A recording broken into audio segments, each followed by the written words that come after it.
Everyone. Good evening, Madam President. It is 7:04 on Tuesday, April 15th, 2025. This is a regular meeting of the full City Council. We are being recorded on Zoom. We are also being live streamed on the city's public access station. And this meeting is being translated into Spanish, live translation. So thank you to our friends at Hoyok Media for your support. The clerk will call the roll. Anderson Burgos. Out of the room. Bartley. Here. Devine. Here. Givner. Graney. Here. Jourdain. Here. McGrath Smith. Here. Murphy Ramboletti. Here. Casio. Here. Israel Rivera. Jenny Rivera. Jenny Rivera. Out of the room. Sullivan. Here. Bacon. Here. Please rise for the Pledge of Allegiance. I pledge allegiance to the flag of the United States of America and to the republic for which it stands, one nation, under God, indivisible, with liberty and justice for all.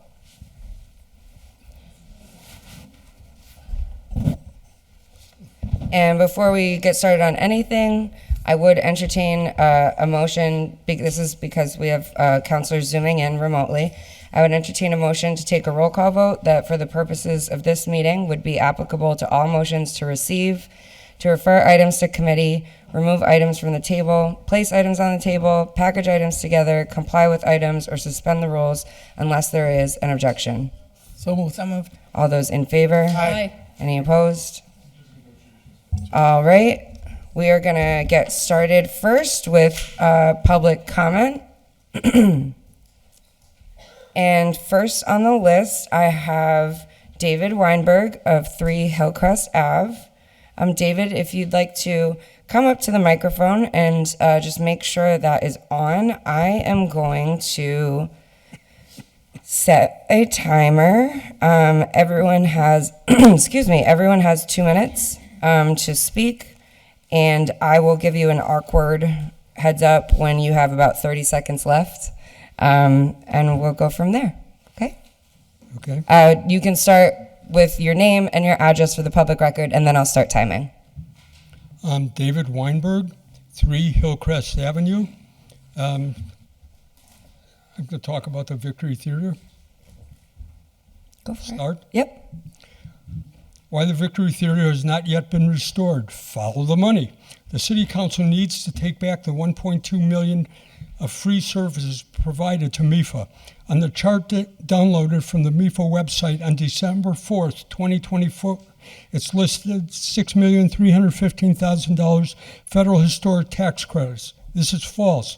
MIFA has no federal historic tax credits. MIFA is not on the Federal Historic Registry. They are on the Massachusetts Historic Registry. The chart states Massachusetts historic tax credits of $6 million. This is false. It has $4.4 million. City of Holyoke on the chart lists $3,248,944. This is false. City did not give MIFA the money. There's also listed a community campaign of $2 million, according to Susan Palmer in December 2023. They actually have $75,000. In June 6, 2024 City Council meeting, a video, Susan Palmer said MIFA had $3 million, then $20 million, which they had not yet received, then $5 million. Then she identified $78 million city, and then the City Council needs to actually find out how much MIFA has. There was $2 million ARPA money taken back in November 2024. 30 seconds. Shows the restoration will not be done by June 2026. Costs increased by 3% per year, according to Bar & Bar the Builders. Now higher tariffs on wire and steel costs, plus increased labor, have pushed the building costs way past the projected $72 million. Sandra tries to raise the restoration costs by using paid lobbyists the last 3 years, paid consultants, private donations, state and city grants, and private banks, and still has not raised the money needed. Also, no work is scheduled for 2025. That's at time. I'm sorry? That was 2 minutes. Oh, Madam Chair, Yep. can we extend this gentleman for another 30 seconds? Was that your motion? Great. Another 30 seconds. Go for it. All those in favor? Aye. Any opposed? Okay. The ayes have it. Go for it. 30 seconds. I will start the timer now. I have questions Don has refused to answer. Okay. Don is asking residents to contact state representatives for support. This should be stopped. I would be happy to sit down with any counselor to discuss this further. That's it. Okay. Thank you. Thank you. All right. Next, I have Dan Alley, 38 Union Street, Westfield. Same thing, Dan. Just state your name and address for the record, and then I will keep track of time. Okay, well, thank you. Yes, Dan Alley, 38 Union Street, Westfield. I'm a Westfield City Councilor. I wish to speak to you tonight about the battery storage energy system proposed in Westfield. Jupiter Power wants to install 219 standalone lithium battery storage units in Westfield near the Bonds Aquifer. Each unit resembles a storage container about 20 feet long. The company is seeking exemptions from local zoning ordinances, including the Water Resource Protection District, from the newly created Energy Facilities Siting Board. A lithium fire cannot be extinguished and will burn for 2 to 5 days. In 2023, 4 out of the 8 battery storage systems in New York had fires. The fire in January at the Moss plant in California burned for 5 days, releasing toxic smoke, poisonous gases containing PFAS and heavy metals. The fire led to forced evacuations, shelter-in-place orders, and road closures. Residents reported a range of health issues. The Connecticut River Valley Basin is a unique geological area with features formed during the last ice age. Westfield is the preglacial route of the Connecticut River, and surrounding communities are connected by very low elevations, ranging from under 100 feet above sea level and surrounded by mountains on 3 sides. Portions of UMass Amherst are only 125 feet above sea level. The Holyoke Mountain Range is 900 feet, the Worcester Hills 600 feet, and the Berkshires range from 1,200 to 1,700 feet. 30 seconds. Okay, I may need a moment more, but these low-lying areas trap air, which can worsen air quality. This is one reason the Springfield area ranks among the highest in the nation for asthma and other respiratory illnesses. The toxic smoke, poisonous gases, and heavy metals from a fire would not be contained or confined to the proposed site. Fumes could concentrate and travel 35 to 50 miles and would pose a serious public health and safety risk to residents and irreparable harm to the major water resources, rivers, and agriculture in the valley, including most of the towns, which I will not list, but I'm going to leave some paperwork with you. On December 19th, the Westfield City Council passed a resolution opposing the lithium battery facility near the aquifer, as did our mayor and planning board. A similar resolution will be sent to the newly created Energy Facilities Siting Board. The Westfield City Council also voted to request our state representative and senator to file legislation placing a moratorium on siting lithium battery storage facilities. We're at time, but Councilor. Motion to suspend the rules to allow 1 more minute, and then Second. if he could also answer the question on will we be receiving a resolution at this meeting or another too in your 1 extra minute. Good, well played. I'm going to start the timer for 1 extra minute, Dan. Okay, well, thank you very much. Okay. All those in favor, sorry. I'm sorry. Okay. Any opposed? Great. Go ahead. Thank you. So, where am I at? All right. So anyways, Kelly Pease has filed, it's called 4558 on April 10th. I'm here to ask local authorities and nearby communities to submit their own resolutions during the period for public comment that ends May 13th. The EFSB is holding a public remote hearing on April 29th at 6:30, docket number, and that's going to be listed in the paperwork here. And to provide oral comments during the hearing, you could email, there's information here as well that I'll provide. Written comments on the project must be filed with the siting board in 2 places, and you have until May 13th. So, anyways, thank you. I'm going to leave this with your clerk.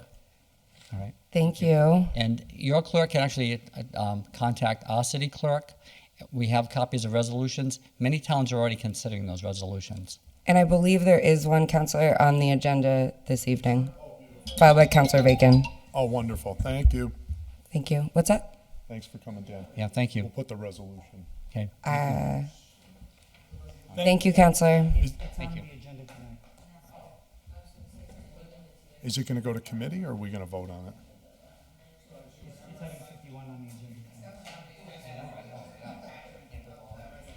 Oh, okay.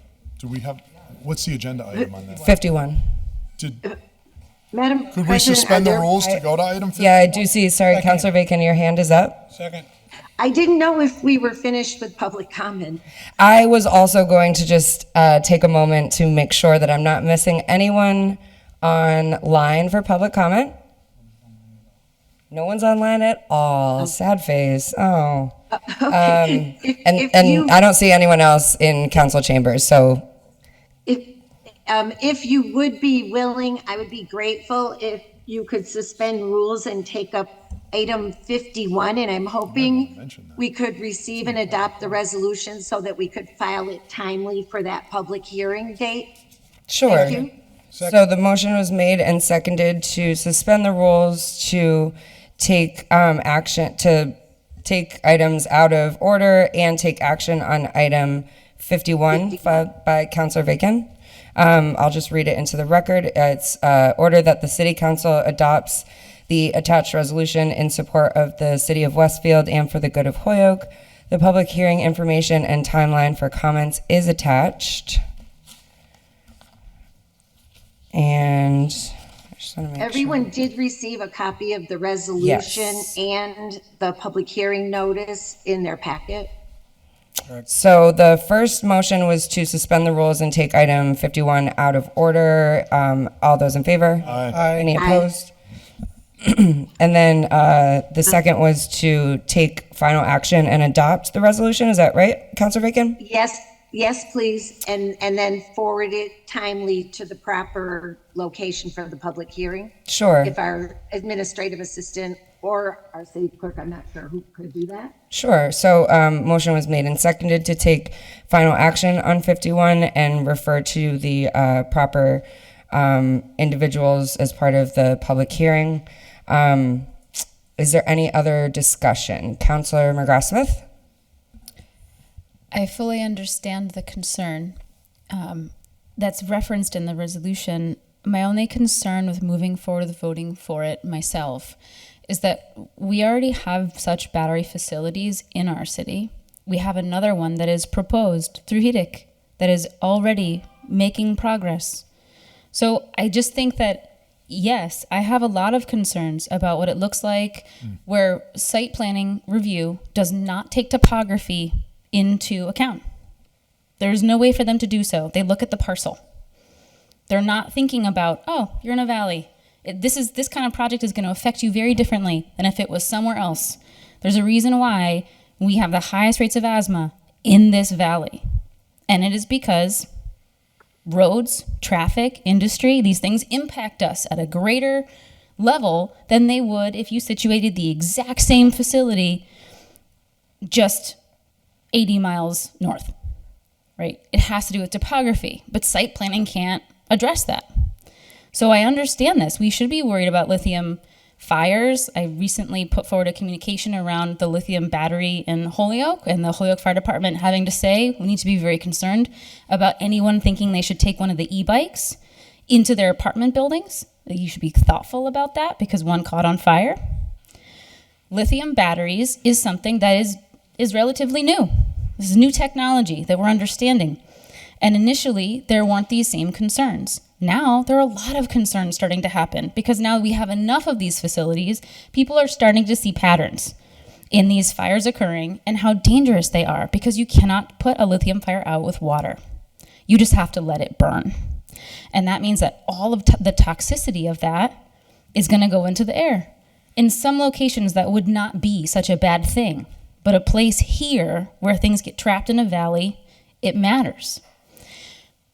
So I would love to see us invite experts in to have these conversations, because we are going to see more facilities like this, not just in Westfield, but here. And we need to have an understanding of whether, in general, we're going to support them. I don't want to be against the one in Westfield and then in 2 months be like, all right, Hedick, looks great. I think that we have to be a little more thoughtful than that, a little more consistent. So that's why, at least for me, I absolutely have concerns, but my concerns are wider than just here. Thank you. Thank you. I have Councillor Anderson Burgos, then Councillor Sullivan, and then Councillor Vacan. Thank you, Madam Chair.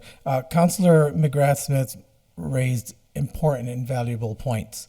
I just want to simplify it and make sure we understand that, I mean, even when, way back when I worked at Best Buy, you had to dispose, or you should be disposing of these batteries, and there's a certain destination where these are disposed of. Do you know how many people just throw them in the trash? And it's going into the, like, this is a huge, huge problem. So to say that it's a problem, no, it's been a problem. It's been a problem for a while. So we need to wake up. This is highly dangerous. And the ones that are really going to pay for it is our children's children. That's it. Thank you. Thank you, Councillor Sullivan. Yeah, I would just like to take a minute to clarify a point that Councillor McGrath brought up about the units we have here in Holyoke and pending ones. A good example I can give you right now is the Marty Dunn facility down on Water Street. It has 2 units. All the others that are proposed around town and they act as boosters, and it's 1 unit or 2 unit. This unit in Westfield is 218 units, all right? So there is no comparison at all to the scope of what is going on there and what the potential impact could be here in this city. And that's why I'm very much in favor of supporting the resolution that we have in front of us without it making us seem hypocritical at all as to what we're doing here within our own city. Thank you.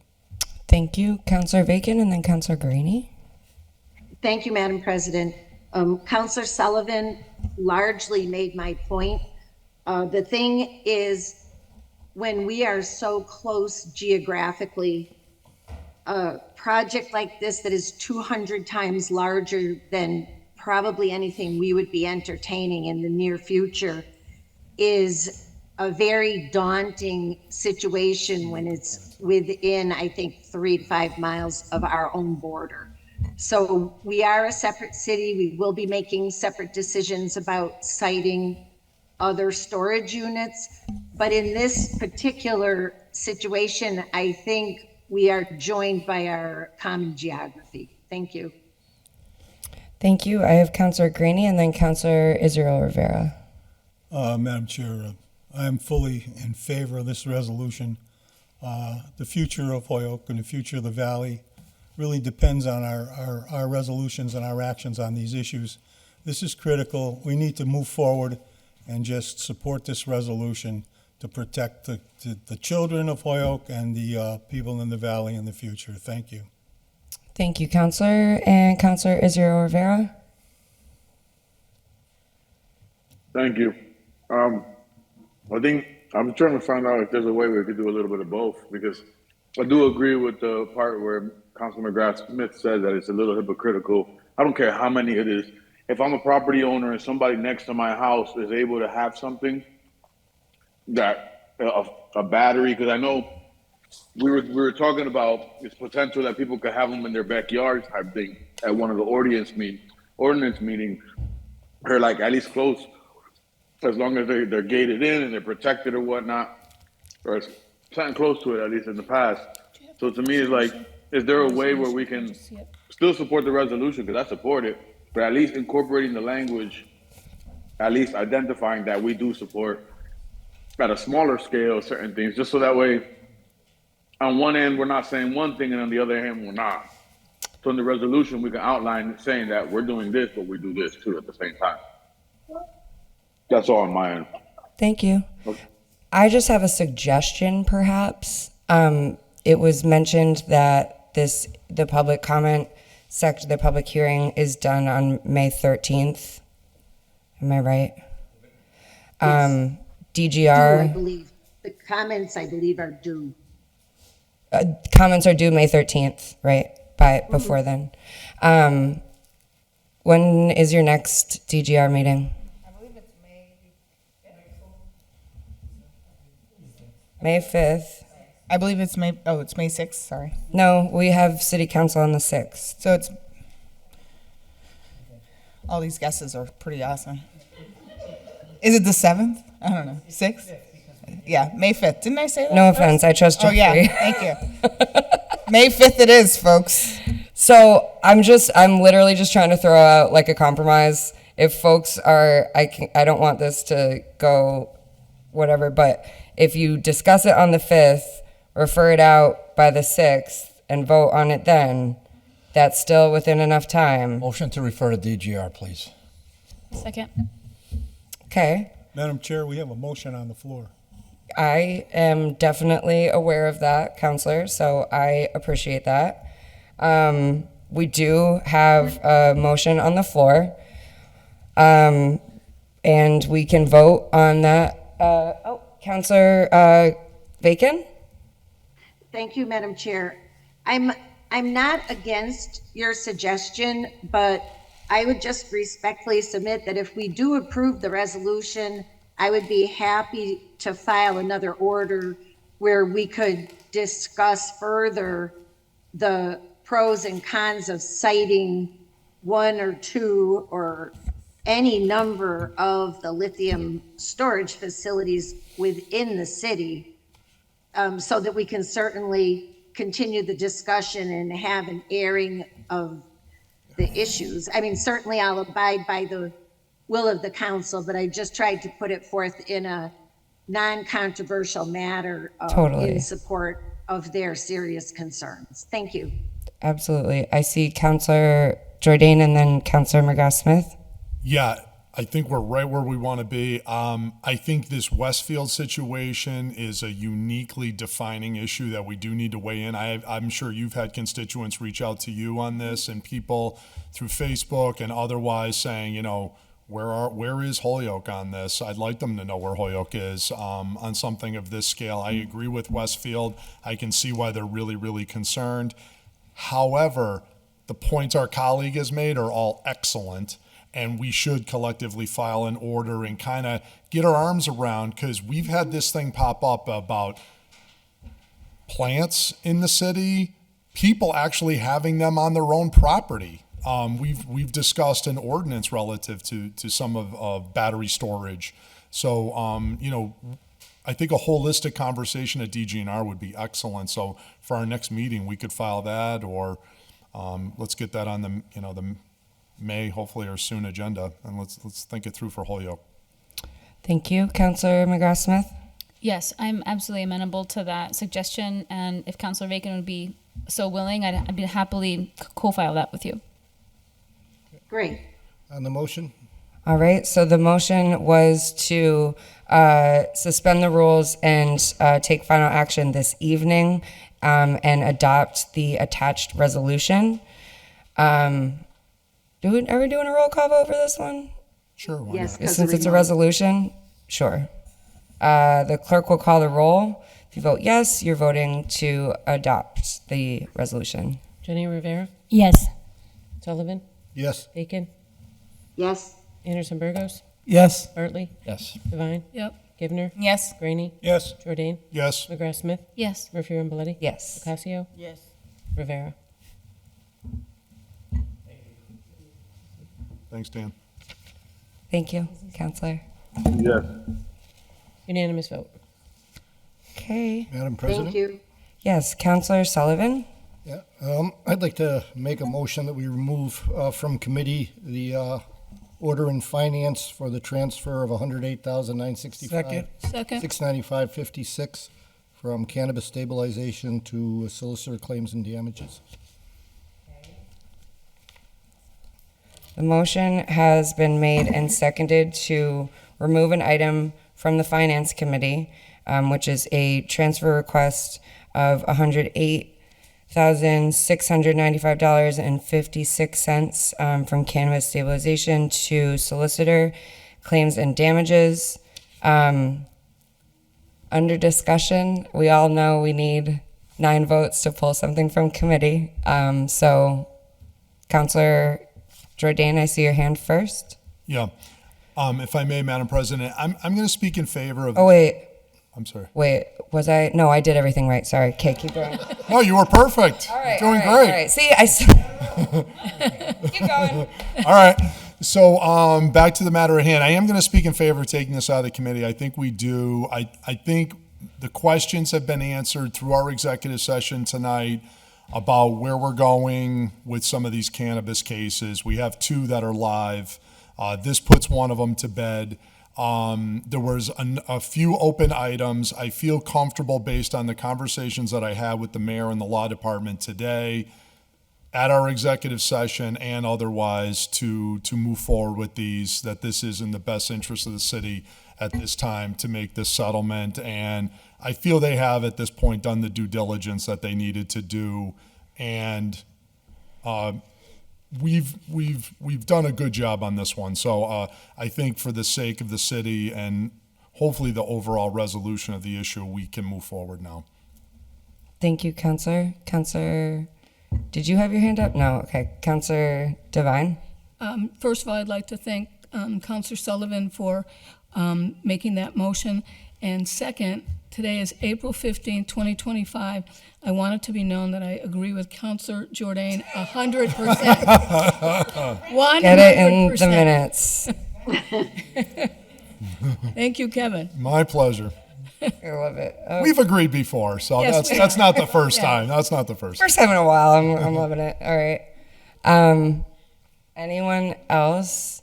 Okay. Yep. Right now, we just removing it from committee? Right. So the first vote is to just remove from committee. Yes. So all those in favor? Aye. Any opposed? Okay. Motion And then I would pass the first reading. Second. Motion was made and seconded to pass the first reading. All those in favor? Aye. Further discussion? Motion to pass the second reading? Second. Motion to pass the second reading. The Do we clerk. need to read? Did we read the order? Yes, I read it. Okay. Yes. I'm sorry, I might have just not heard you. No, it's Sorry. okay. That's kind of what I was spacing out on, but I did read it. Okay. So the motion was to pass the second reading. All those in favor? Aye. Roll call we need on that one. We need a roll call. Sorry. Go for it. The clerk will call the roll. Jenny Rivera, Yes. Sullivan, Yes. Bacon, Yes.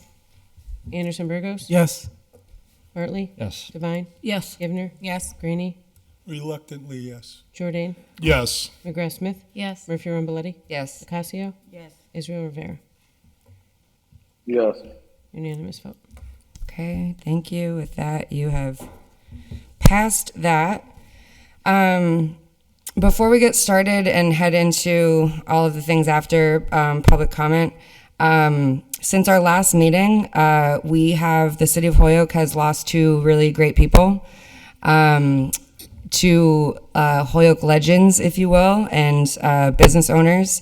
JP Lavelle was a awesome human being and just someone who cared a lot about the community, and has a wonderful family, and through their business they've done a lot, and I know just so many people that have worked for him or just supported his family. So definitely a moment of silence for JP Lavelle, and also Patrick Brennan. Pat was the owner of Brennan's Place and a very dear friend of mine.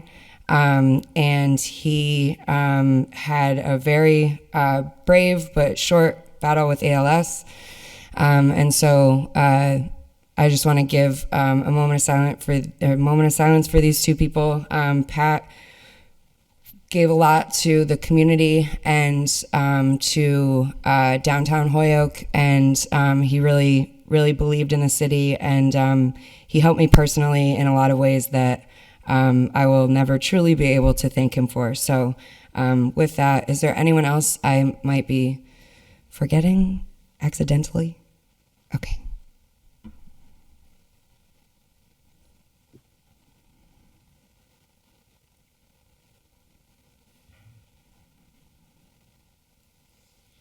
Thank you. All right. I think we're all set on item 1, I believe. Item 2, would anyone like to do anything with item 2 or 3 or 4?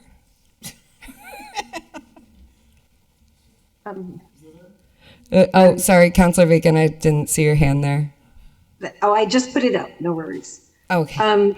So I would just note for item 2, if we take that one off the table, that we have voted to comply with the Attorney General's order relative to the June 11th, 2024 minutes. Okay. Councilor Jordan? On item 2, is there any further redactions that the law department needs to do on item 2? Obviously, we want to comply. We want those released. Just want to make sure, have they signed off on all the final redactions? Great question. Maybe we could ask Attorney Bissonette or someone else representing the law department. I just want to make sure they're in full agreement on all redactions relative to item 2. So do I. Attorney Madam Bissonette? President, Yes, Councilor Bacon? if I can just clarify relative to item 2, the only one that the Attorney General has weighed in on, and it's a fairly lengthy communication dated March 5th, it does allow for redactions that meet the requirements to be redacted, which is why the motion that I made was to come into compliance with the letter, because it orders the release, but it does allow for proper exempted redactions. Thank Right. you. Thank you. So, Attorney Bissonette, did you want to add anything or answer any concerns that Councilor Jordan brought up? With regard to that particular set of minutes, Yeah. I believe Solicitor Ball made the point that she was going to review it in the morning for any possible redactions with an eye towards the compliance that Councilor Bacon was talking about. Okay. Okay. So then I guess the motion that would be appropriate is we approve for release item 2, subject to the law department making any final redactions that they determine are legally Second. compliant and advisable. Okay. Only June 11? Sorry. Councilor Just June McGrath? 11th? Can or apply to all of them, it's fine. We're only acting on item 2, right? Just a question. So Yeah. because it names January 22nd, June 11th, and yes, it mentions both dates. Are we doing both dates or just the June 11th? And September 4th. I think anything under item 2 is what we're voting on. So September 4th is, just to clarify, is not actual minutes. It's just that they were reviewed and withheld As of gotcha. that. as of that date. Gotcha. My understanding was that we only agreed in executive session about the minutes related to June 11th, but Correct. okay, all right. So January 22nd are going to stay on the, okay.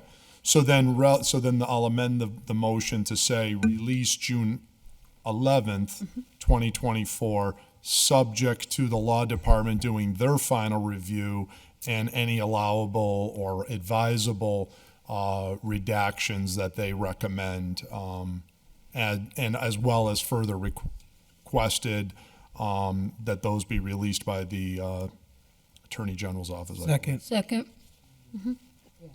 Jeffrey has a clarifying question? Yeah, go ahead. So when the law department provides their redactions to me, are you good with them being then released and posted right away, or would you like a chance to first look at them and then make a motion at the next meeting? Madam President, if I may, Sure, Councilor Bacon. the Attorney General's letter specifies what needs to happen and how it needs to happen. Okay. Yeah. So I guess that sounds like releasing them once you get them redacted from the law department, if they're okay with it. I'll leave it up to them. Okay. So the motion on the floor was to release June 11th, 2024 meeting minutes in the redacted version in an effort to comply with the open meeting law letter based on what the law department advises. Yeah. Any the other? March 5th letter from the Attorney General's office. Yes, I mentioned that. Yep. Any other discussion? Okay, all those in favor? Aye. Any opposed? Okay. Item 3 is the September 4th, 2025, November 19th, 2024 executive session, and December 9th, 2024 Finance Committee executive session minutes. Councilor Bacon? I make a motion to take up item 3 and vote to release the November 19th, 2024 executive session minutes. Okay. Is there a second? Second. Motion's been made and seconded to take up item 3 and release the November 19th, 2024 executive session meeting minutes. Any other discussion? All those in favor? Aye. Any opposed? Okay. All right.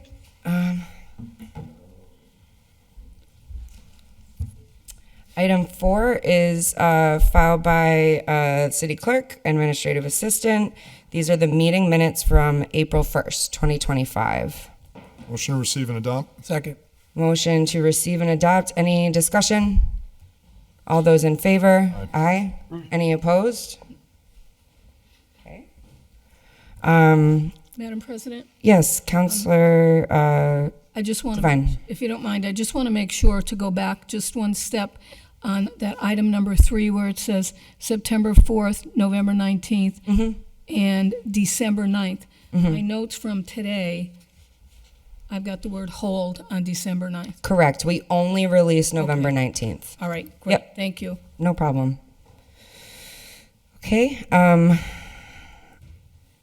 Item 6 laid on the table. I'm sorry, item 5 laid on the table. That should stay tabled for. Okay. Item 6. This we were waiting for language, I believe. No, it's not ready yet. This is related to the home rule petitions that we'll be putting together. Yeah. So Okay. we're holding on it until we know if there's any other Got it. ones that we want to send in package at the same time for Right. the That's right. general court. It's all coming back. Thank you. Item 7. Madam Chair? Yes, Councilor Bartley.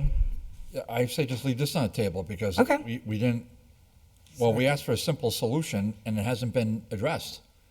So Second. I don't know what the story is. Do we have legal form? We do have legal form, but it doesn't explain, Oh, it okay. doesn't add the language that we requested. So I would just say leave it on the table, okay? Okay. Mm-hmm. Item 8. Go ahead. Oh, Megan. Councilor McGrath Smith. Through Madam Chair to Councilor Bartley, will you be following up with them around the language? Or do we have to send it back to committee? We did follow up on it. The law department's aware. Got it. Thank you. Okay. All right. Item 8. Is this the Councilor Jordan? Yeah, I think we're good. Motion to take this off the table for discussion. Second. Motion's been made and seconded to take item 8 off the table for discussion. All those in favor? Aye. Any opposed? And then item 8, I'll just briefly abridged if everyone's okay with that. It's the Committee on Ordinance, to whom was referred an order that the city develop a personnel policy for the handling of administrative leave and codifying the rules into ordinance as recommended by the Personnel Department. It's recommended that the order be referred to the full council without recommendation. And Councilor Jordan, did you want to add? Yeah, just we briefly discussed it 2 weeks ago. We tabled it because some members had additional questions, and we're back here. We made one amendment, just to refresh your memory, to add the last sentence that the law department wanted. We added that about its application or non-application to elected officials. And I think that's it at this point. I commend the ordinance committee. They did a very nice job going through this. It's now up for discussion and a vote. Basically, again, the short answer on this is codifying what is already a state law here locally. This is about basically making sure Holyoke is following the state law for when we have employees who are indicted for misconduct in office, that if the appointing authority makes the decision to have that person be suspended, that it has to be suspension without pay. That's what the state law requires. I want to make sure that the city's following that. It was researched around its application regarding, or non-application regarding, the CBA agreements. That stands for collective bargaining agreements. And they did that review. And so there's particular language in here about when it applies, when it doesn't. And that's it. I think the law department did a particularly fine job. They issued a legal opinion on this topic and gave us very good guidance. And now it's just making sure that Holyoke in our ordinances is saying the same thing that the state law states. So I would encourage counselors to support it. Thank you, Councilor Jordan. Does anyone have anything they would like to add? Okay. So, hold on. That sounds like it might have been the motion to pass the first. Do we have to do that? Did we? I forget. Did Yes. we go through first and second reading last time, or did we stop it?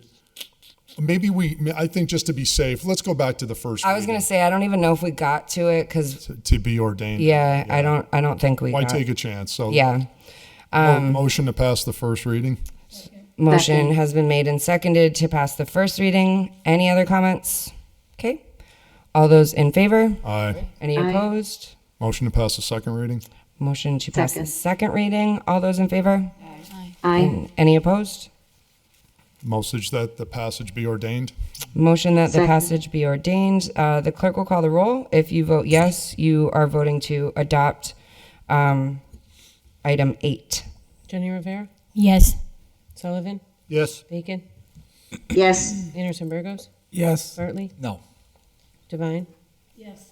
Givner, Yes. Graney, Yes. Jordan, Yes. McGrath Smith, Yes. Murphy Ramboletti, Yes. Casio, Yes. Israel Rivera. Yes. 12 yeas, 1 nay. Thank you, Okay. counselors. That you've passed it. My notes here say that item 9 was replaced by item 72.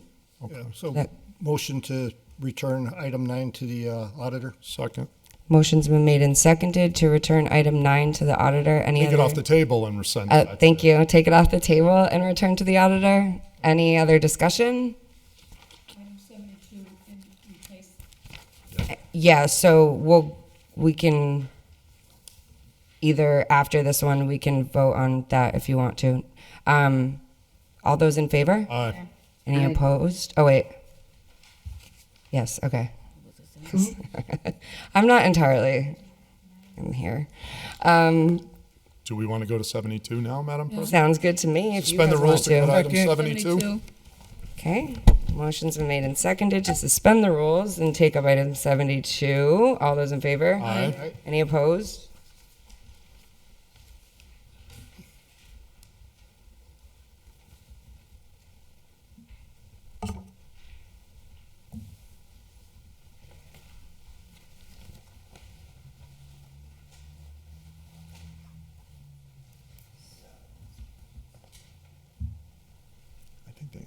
It's a math. They said a Scrivener's error. All right. Item 72 is filed by Counselor Devine for a transfer request of $7,373.59. And this is from captain and lieutenants to injured on duty. It also says, I don't know what PP number 19 means, but. Pay period. Oh, pay period. Cool, cool. I don't know. No I'll other see myself out. I'm just. No other PPs. I gotta go. I gotta get out of here. All right. Revised Scrivener's error, and it says here in my notes that this represents 3 firefighters. So, is that a motion to pass the first reading? reading. No, Perhaps. second. Motion to pass. All those in favor? Aye. Aye. Any opposed? Is there any other? Okay, go ahead to the second reading if you want. Go ahead. Motion to pass the second. It was me, not you. Motion to pass the second reading. Is there any other discussion? Okay. The clerk will call the roll. If you vote yes, you're voting in favor of the transfer request. Israel Rivera, No. You mean Jenny? Jenny Rivera, Yes. Sullivan, Yes. Bacon, Yes. Anderson Burgos, Yes. Bartley, Yes. Devine, Yes. Givner, Yes. Rainey, Yes. Jordan, Yes. McGrath Smith, Yes. Murphy Ramboletti, Yes. Ocasio, Yes. Israel Rivera. Yes. Unanimous vote. Okay. Madam President, Yes. I'd like to make, Jinx. make a motion to, Chorus now. Counselor Sullivan.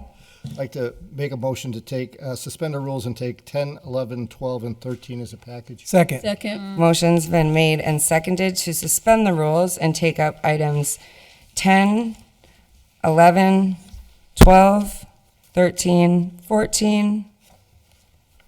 That's it, No, right? 13. Up to 13. Oh, up to 13. Yeah, these are all HEDIC reappointments. Oh, they're all HEDIC, okay. So 10 is appointing Joe McGivern, reappointing Joe McGivern to HEDIC. 11 is reappointing Carl Eager to HEDIC.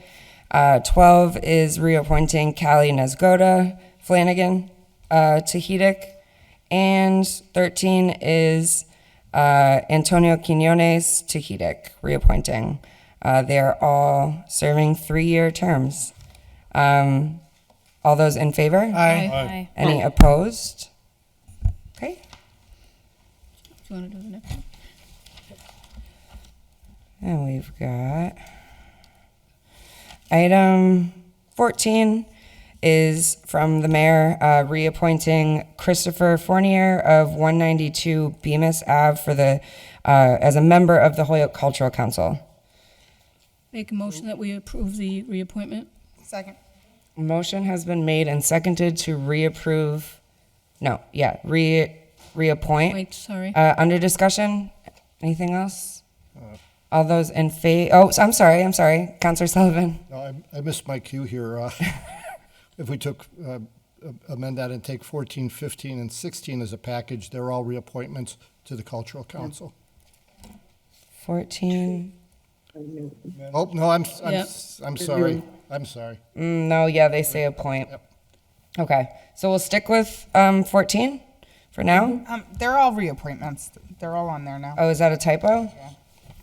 Oh, okay. I was gonna say I didn't know Neve stopped being on the Cultural Council.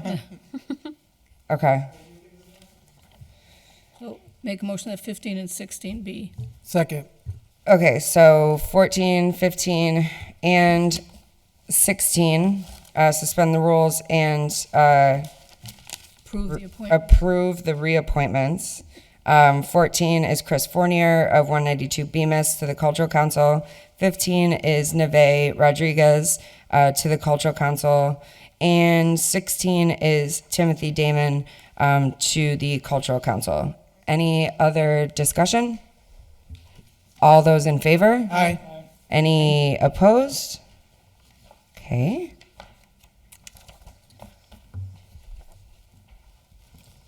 Then we have, hold on, item 17, is from Assistant City Solicitor Degnan.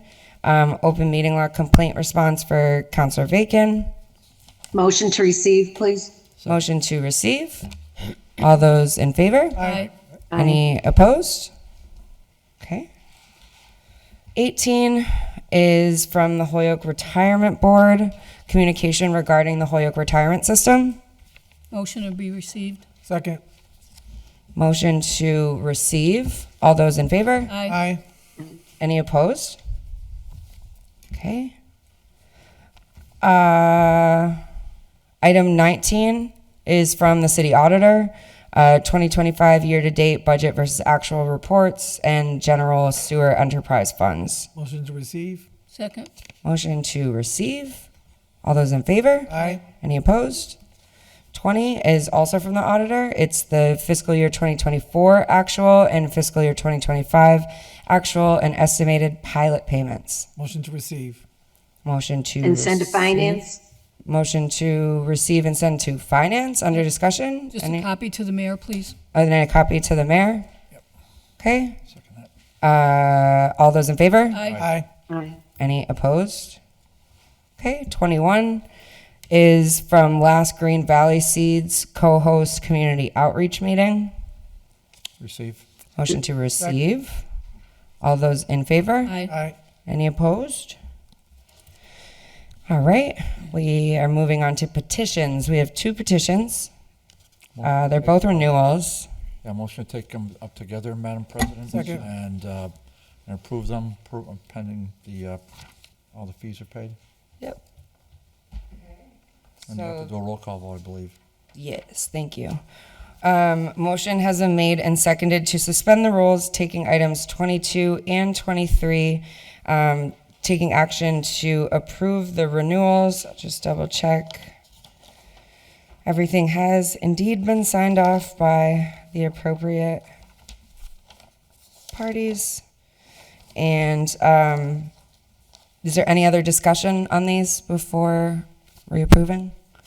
Okay. The clerk will call the roll. If you vote yes, you are voting to approve both items 22 and 23 renewals. Jenny Rivera, Yes.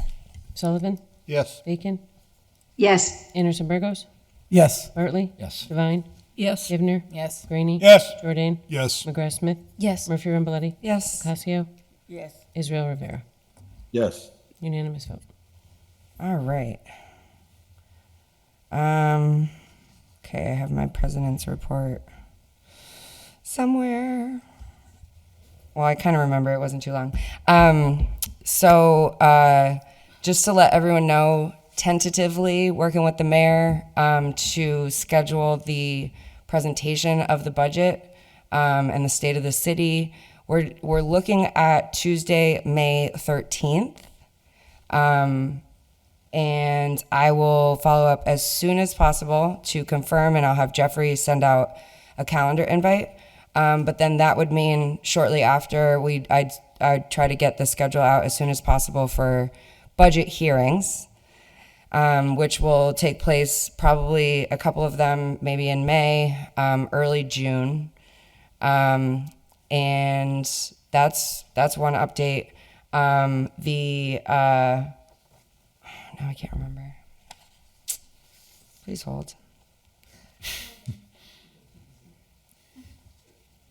There it is. Okay.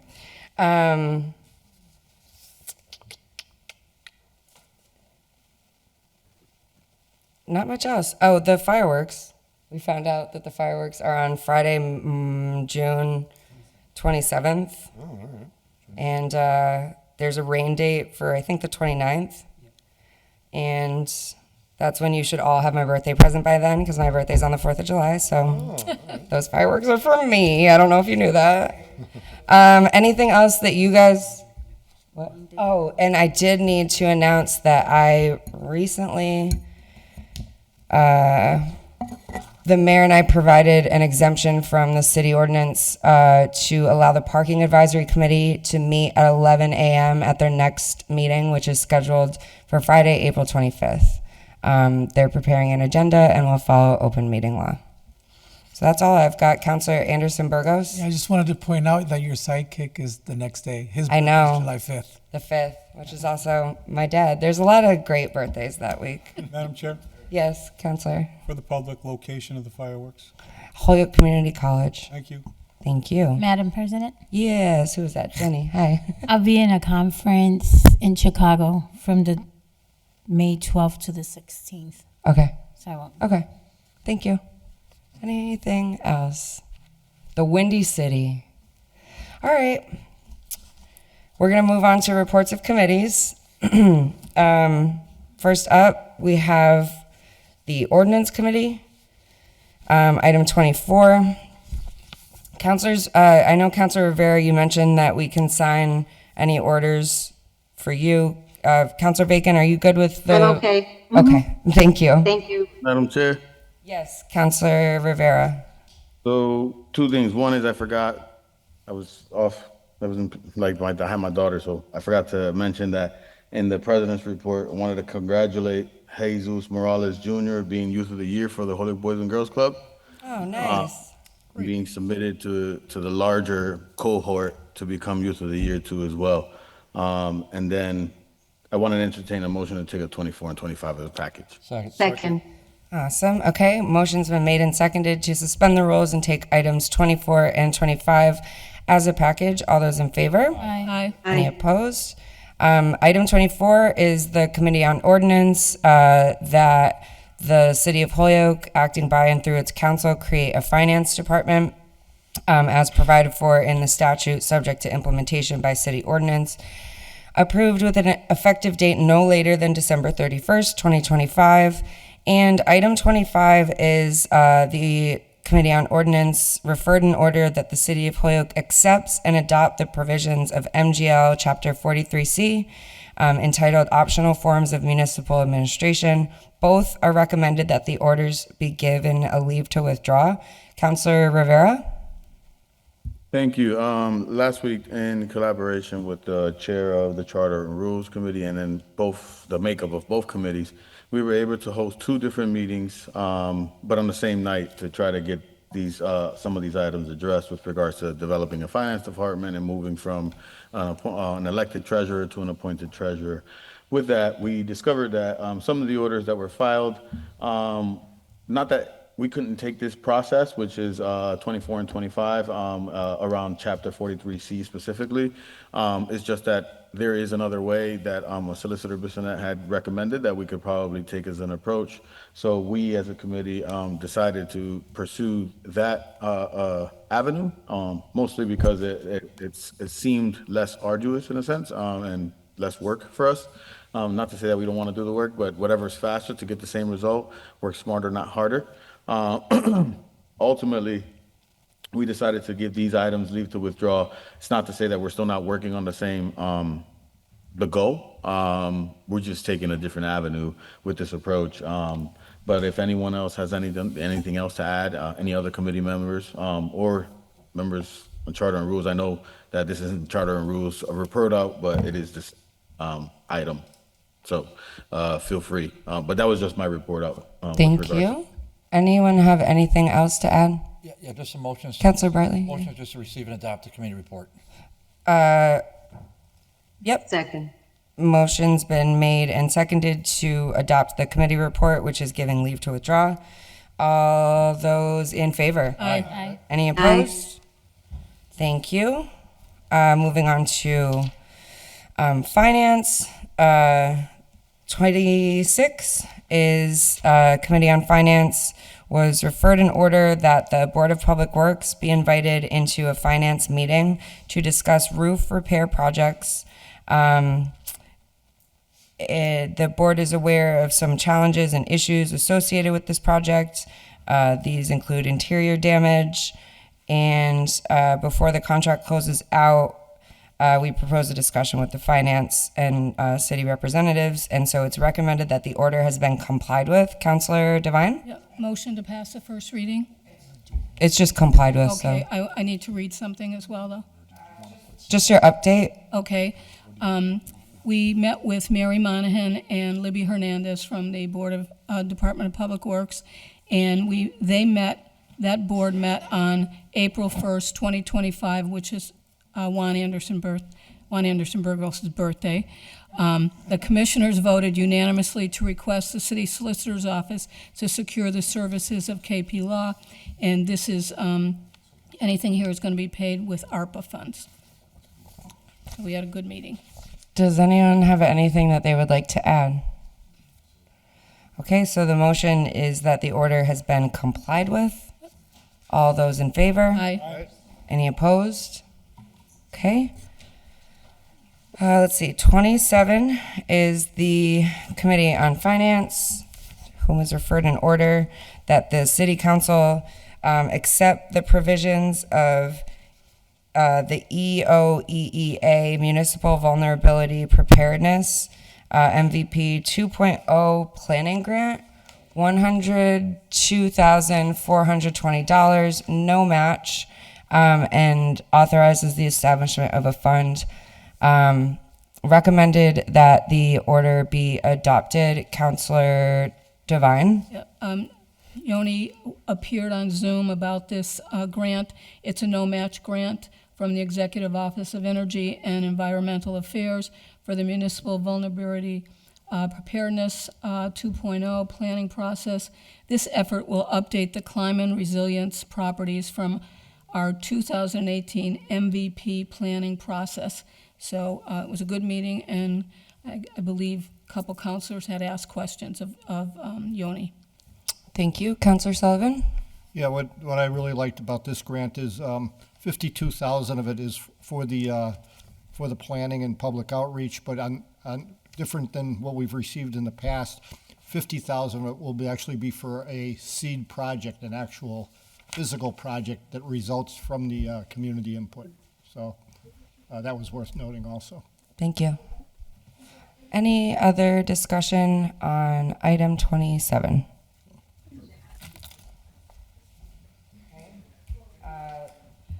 Excuse me, the clerk will call the roll. If you vote yes, you're voting to adopt the grant.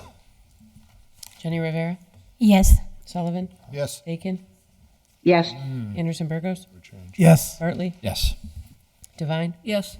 Givner?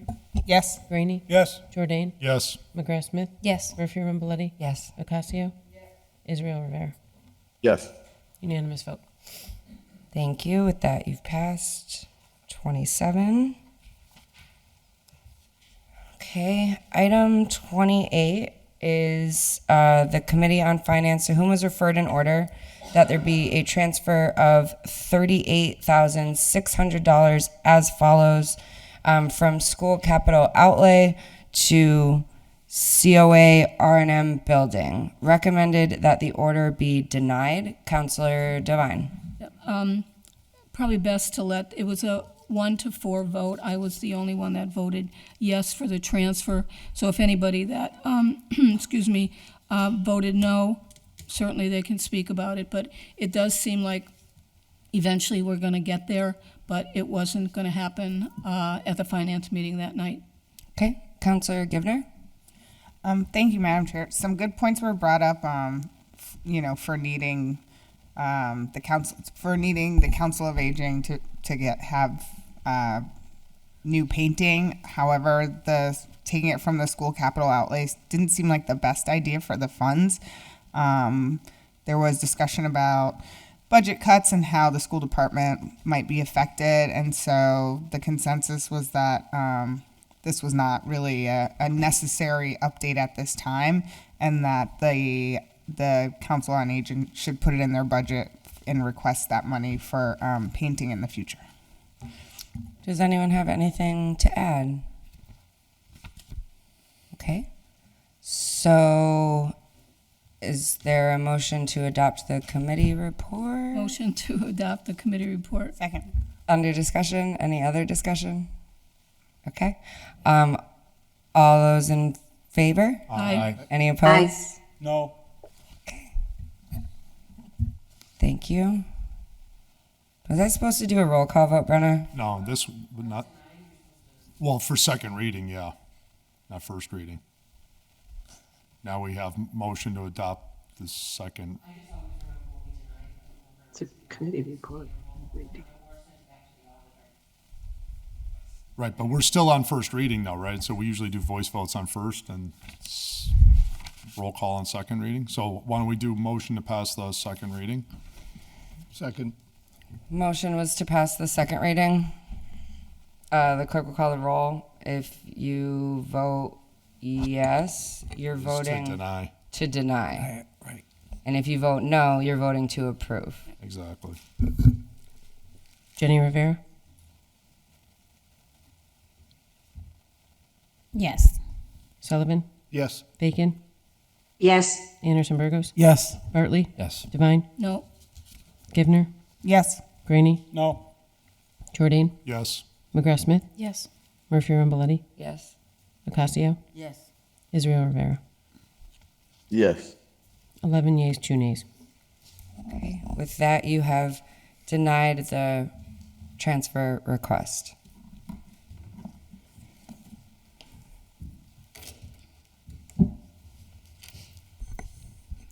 Okay. Oh.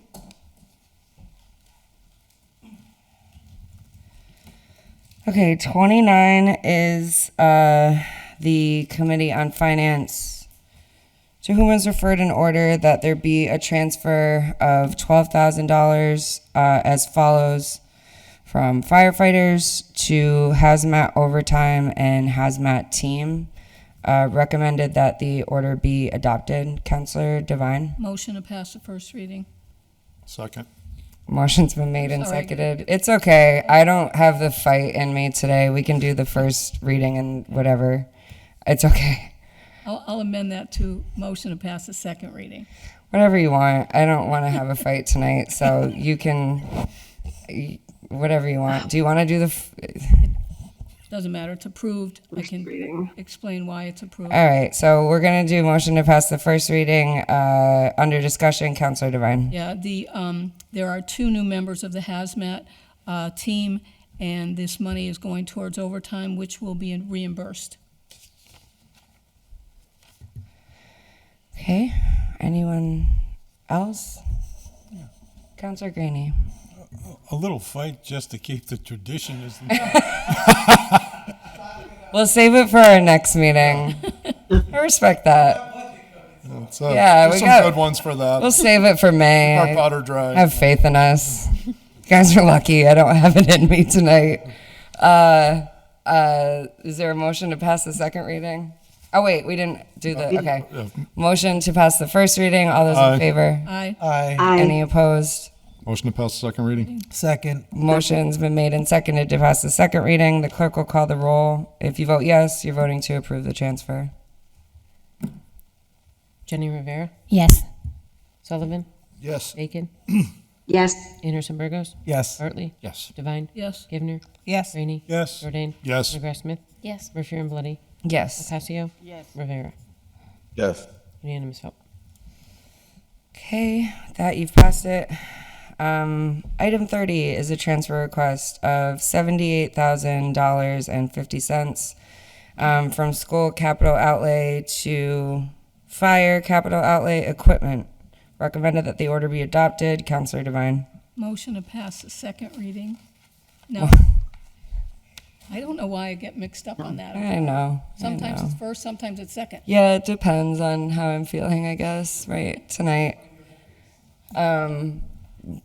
Motion to pass the first reading. Second. Second.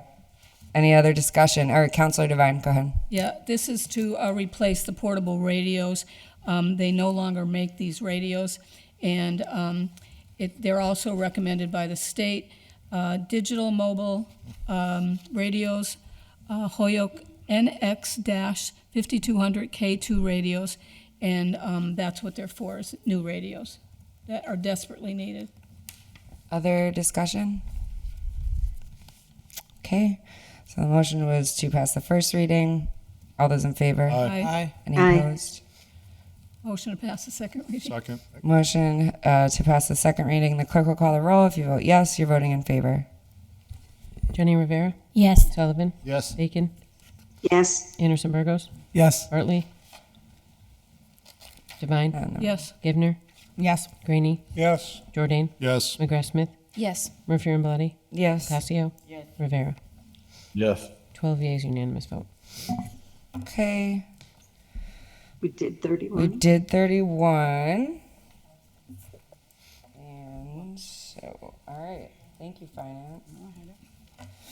Item 32 is Development Government Relations, special permit application for home occupation application of Amanda and Marcos Garcia for remote accounting work business at 25 Breton Lane. Recommended that the special permit be granted with the following conditions: that the hours of operation will be Monday through Friday, 9 a.m. to 4 p.m., and also Saturdays from January 1st to April 15th, and 2, that there will be no signage. Councilor Givner? Thank you, Madam President. So this public hearing took place over 2 committee meetings. There was some discussion about traffic at this location due to a home business being run. It seems the owner invited Counselor Anderson Burgos and myself over to show us that they live there, and I thought that was really nice of them to do. So we saw the space. They definitely live there. They definitely have a home office there. And they got some support letters from their neighbors. There was a little pushback, but they agreed that they will abide by the restrictions on the permit. And considering that this permit has to be renewed annually, we figured we can give them a chance and they can prove themselves, and hopefully everything goes well. Thank you. Councilor Bacon. Councilor Bacon, you have your hand up? Yes, thank you, Madam Chair. I just want to make sure that we are on the public record reminding this applicant that for a home occupation, you can only have 1 employee, and that certainly I wish her great success in her business, but to the extent that she will need more than 1 employee, she will need to expand beyond a home occupation into a regular business establishment. She had mentioned something about 1 full-time person, and I thought I heard her mention something about a couple part-timers. But once she gets over the 1, then she's no longer under a home occupation permit. And so I just want to make sure that the applicant understands that, given that there was some pushback from the neighborhood.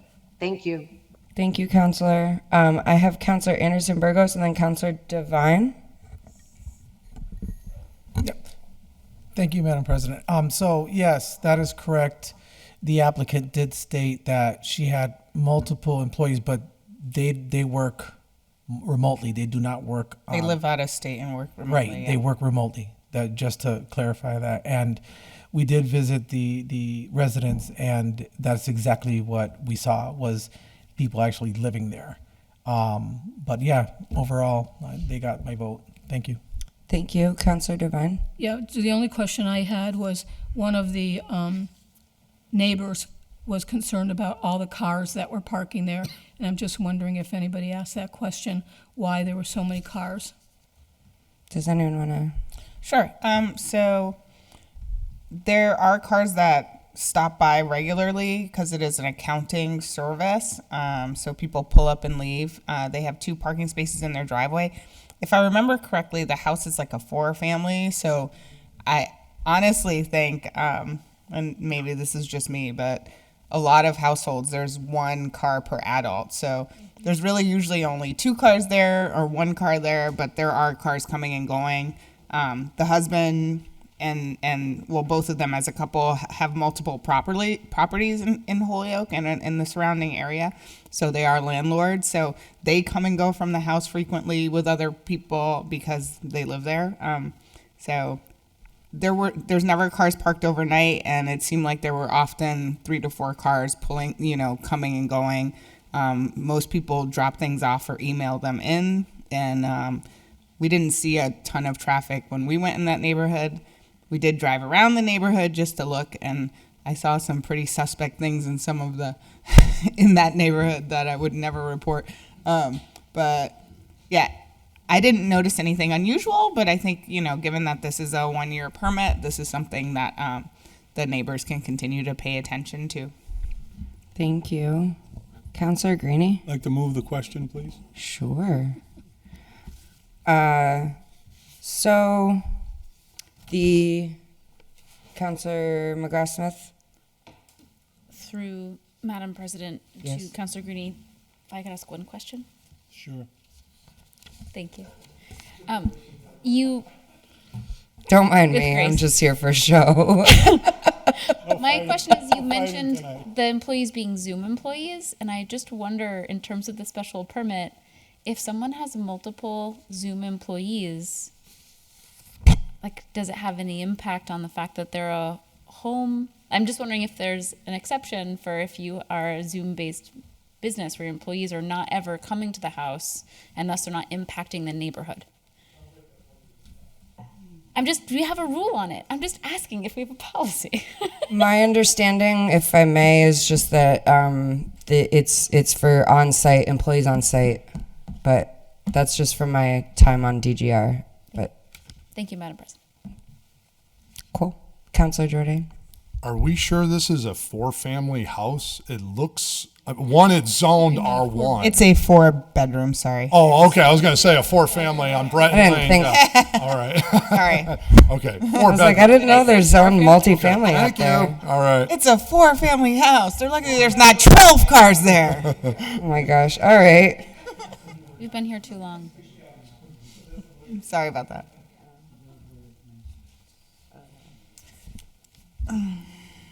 It sounds like it might not be super clear for the home occupation, but perhaps we could make it clearer. Cool. All right, so on the motion, if the clerk will call the roll, if you vote yes, you are voting to approve the home occupation application, item 32, with the conditions listed. Yes. Jenny Rivera. Sullivan. Yes. Bacon. Con- Burgos. Yes. Bartley. Yes. Devine. Yes. Givner. Yes. Graney. Yes. Jordan. Yes. McGrath Smith. Yes. Murphy and Bloody. Yes. Ocasio. Yes. Israel Rivera. Yes. 12 yeas, unanimous vote. Okay. Item, let's see, do you want to do 33, 35, 36 together? They're all complied Sure. with. Is that a motion? A motion to take up items 33, 35, and 36 as a package. Motion's been made and seconded to take items 33, 35, 36 together as a package. All those in favor? Aye. Any opposed? So item 33 is Committee on Development and Government Relations, that the city adopts a resolution seeking our state delegation to support the reinstatement of no electronic tolls from Westfield to West Springfield.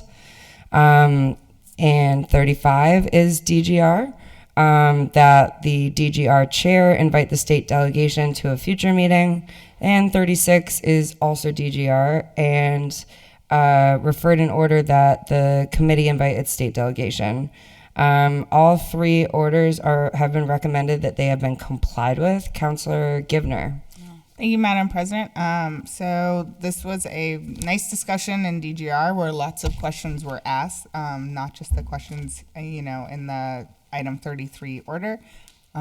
Regarding the Westfield to the electronic tolls question, it seemed like that was up in the air.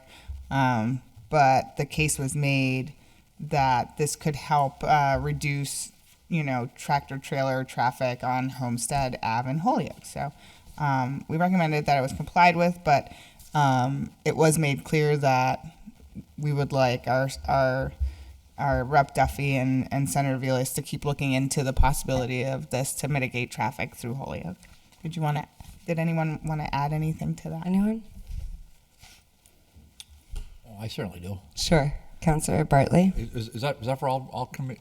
No, that was just for that item in the committee report. That was just regarding the tolls. Okay, thank you, Madam Chair, for that. Yeah, so it's an incredibly important issue, and it's one that's going to require a lot of advocacy, but and I don't want to let this thing just go just because we talked about it briefly in a meeting over about 8 to 10 minutes. So I'm certainly going to expect to get regular follow-ups from John and Pat on this, and whether it can or cannot be done. Now, if the answer is no, then so be it. But I'd like to find out why it can't be done, if that's the case. If it can be done, then what are the steps to go ahead and follow up? So we didn't have that answer, and we have the question is collect data and all the rest of that, and I know that's important for larger legislative bodies, and I certainly understand the reason for it, but I don't know how to go about doing that. So I'm gonna need some guidance, and I think the residents up there deserve to have somebody advocating for them, just to see if they can find a way to mitigate this pounding truck traffic that is generated for the most part from the city of Westfield.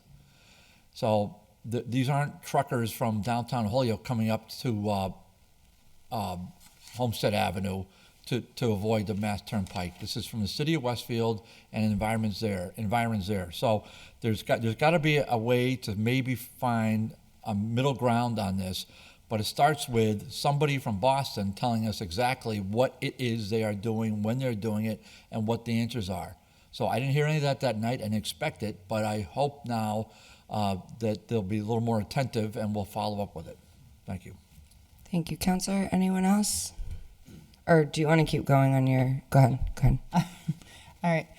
So after that brief conversation about the truck traffic coming through Holyoke, we opened up to the body to some questions from the public, or not from the public, but we had the Palante youth organizers in, and they had some questions about specific bills that they're advocating for, and we had some nice discussions about those. That included, going back and forth between these numbers is really fun. They included a bill around transitioning police out of schools, it's called Counselors Over Cops. It's the House Bill 4297 and the Senate 1699. They also brought up some questions, or they advocated for the Raise the Age bill, which is it was HD 3632 and Senate 21115, and it has to do with 18 to 20-year-olds in the juvenile system. So it was nice to have some of the Holyoke's youth have questions to their state officials, and obviously this is this kind of space where they should be able to do that. So they are now in touch with their state leaders, which I thought was very empowering for them, and it got them that experience, and it opened my eyes to some bills that they were advocating for that I didn't know about, and also that I think both bills had to be reviewed by Senator Vilas and Rep. Duffy before they could answer more questions about them. So it's nice to see that we're always all learning. We had questions about federal funding shortages to our state and how Western Mass communities will be affected, especially regarding schools and infrastructure. There were questions about rent control bills and whether or not those are being supported. There was some discussion over that, and they mentioned that they could get back to us on those as well. There were some questions about the CCC, the Cannabis Control Commission, and how the host community agreements have been so botched. And so it was interesting to find out that Rep. Duffy will be working with the CCC moving forward as they are looking into revamping some of the things or some of the systems at the CCC or the policies. Questions came up about the East-West Rail and the stoplight camera ticketing being reintroduced, which I, of course, thought was wonderful. So hopefully that fight continues. And I thought it was a really great discussion. Lots of questions were answered, and I think that it would be really useful to have them come in twice a year, and especially prepare them with some of the questions that we expect them to answer, And considering Councilor Bartley's order about the traffic on Homestead, I think a great way to keep this fresh on their minds is to have them come back with answers when we can find another date. Thank you, Counselor. Does anyone have anything to add? Okay, sounds like a great visit from our delegation. So these have been recommended that the order has been complied with. All those in favor? Aye. Any opposed? So moved. 34 is the DGR committee referred an order that we invite in Rep. Duffy and Senator Vallis to clarify if there is a difference between the Affordable Homes Act and the 2% real estate surcharge. We voted on Tuesday, 5/21. Recommended that the order be given a leave to withdraw. Councilor Givner? Thank you, Madam President. There was almost no discussion around this as the maker of the order chose to withdraw the order, so I'm not sure if Councilor Devine wanted to add anything to that. Not really. This was something that was done way back in May of 2024, and I had since gotten the answers. That's why I asked to give it leave to withdraw. Thank you. Anyone else? Okay. So recommended that the order be given a leave to withdraw. All those in favor? Aye. Any opposed? All right. Thank you, DGR. 37 is Committee on Charter and Rules, to whom was referred an order that the City Council adopt the following special act and then place the question on the November 2025 ballot. Recommended that the order be adopted. Councilor McGrath-Smith. Thank you. Sorry, I was just getting my notes up. Okay, so 37, we took up and discussed taking it up. This is something that has come up several times before and has been passed by council. It has never been signed off by a mayor and then gone forward. So this is something that we talked through. We initially had some concerns about the bar seeming too low because it initially talks about the initial recall petition just to start the process is 250 voters. But later on, it clearly says that there needs to be a set percent of registered voters. That did seem high enough to feel like it was a reasonable amount. So if you do it based on registered voters, then a recall election can only be triggered at, say 10%. That's would be 2,500 signatures based on our most recent registered voters in a state election. So that seemed like a reasonable bar. The goal is that this is for a 4-year termed official, so either the clerk or the mayor, where it is something so egregious, they've basically left their post, they're not coming to work, they're not in any way allowing the work to continue that needs to continue, and so people are, in year 1 or year 2 and want to be able to start a recall petition process. If that percent of voters then do in fact sign off, it has to be from across the entire city, so every ward has to be represented, saying like, yes, we do want a recall election, then it would trigger an election to be set. We talked to the clerk because you want to have the right percentage of voters. You want it to be something that is, clearly has such widespread support across the community that it makes sense for the recall election to be triggered. Because the cost of an election can be, as we know, between $20,000 and $30,000. You don't want it to be for something that could just be a single, special interest group in the city that's really pushing for something, or a low enough bar that something that's not a widespread support is in fact triggering this great cost to the taxpayer. So the goal is to see where this goes. And I'll, defer to Councilor Jourdain, who's done a lot of work with this over the years, if you want us to add anything else. Yeah. Councilor Jourdain, go for it. Yeah, thank you, Madam President. So yes, agree with everything the chair said. In addition to that, just a couple of different points. One, this ultimately is about allowing the voters to vote on this. So I'm sure from time to time you've heard from constituents that said, What happens if you get someone in a 4-year term and it isn't working out and they've gone MIA, or as we've had in the past, we've had people that say, well, I'm only going to do the job on nights and weekends and I got a whole nother full-time job. We've actually had that happen. And sad as that is, but nevertheless, it did happen once. So where do the voters turn? Are they just, person goes to the Bahamas for 3 years and, we'll see you at the end of your term? There has to be some mechanism to protect the voters. And as we've expanded terms recently in the last 10 years, when we went to particularly a 4-year term mayor, a critical position, the voters don't have any mechanism to really this is the charter catching up to these expansions in terms. So I just want everyone to feel comfortable that, one, the council would need to adopt this, the mayor would need to adopt this, the legislature would need to approve this, the governor would need to approve this, and then the voters of Holyoke would need to approve this. And if all of those things happen, then why wouldn't we want to do that? That means that's pretty much everybody at that point, right? And the whole kitchen sink. So I think we've created something here that really, as the chair correctly points out, you have to be 4-year term. You can't have less than a year left to your term.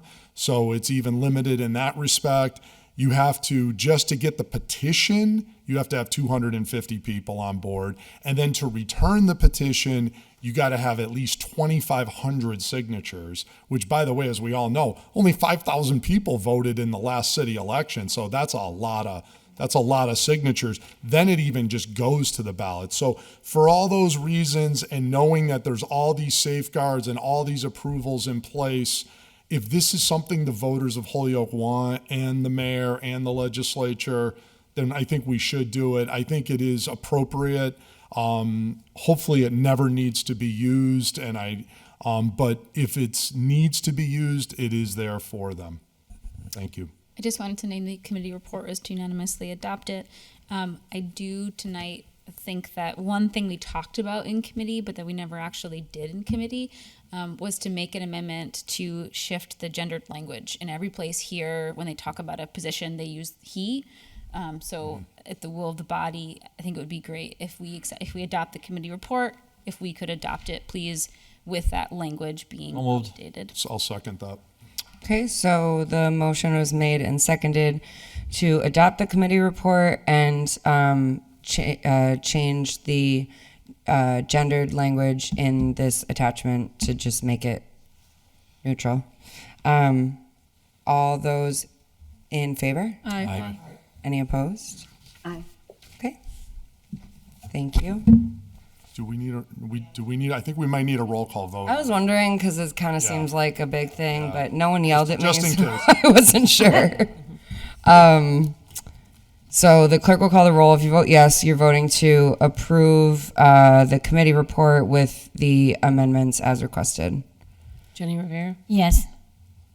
Sullivan, Yes. Bacon, Yes. Anderson Burgos, Yes. Bartley, Yes. Devine, Yes. Givner, Yes. Graney, Yeah. Jordan, Yes. McGrath Smith, Yes. Referral Bloody, Yes. Casio, Yes. Israel Rivera. Yes. Unanimous vote. Okay, with that, you've approved to send to the mayor. Yes, Councilor McGrath Smith. Could I make a motion, please, for us to take up items 38, 39, 40, 41,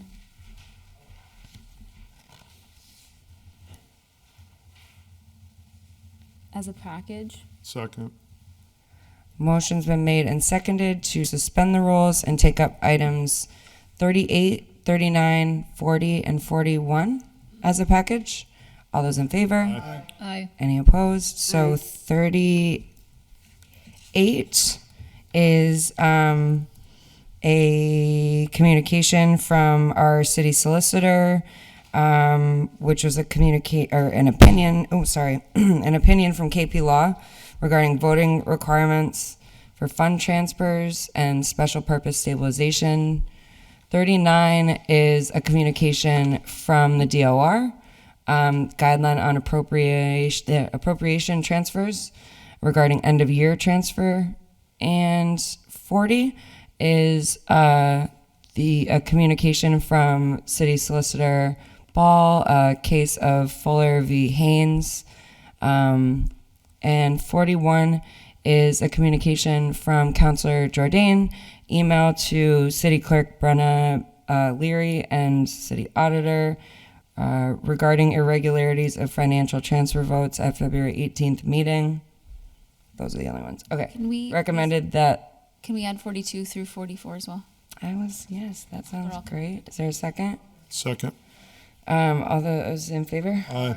So 42 is another communication from Councilor Jordan, which is an email communication from the city auditor regarding discussion with DLS. 43 is a communication from myself, which was an email communication with Councilor Jordan.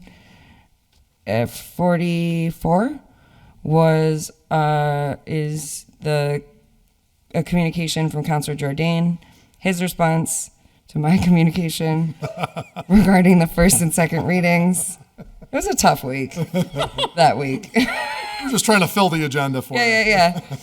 And you said you wanted to do 45 and 46 as well, right? Maybe? No. Or did I make that up? Just 44. Okay.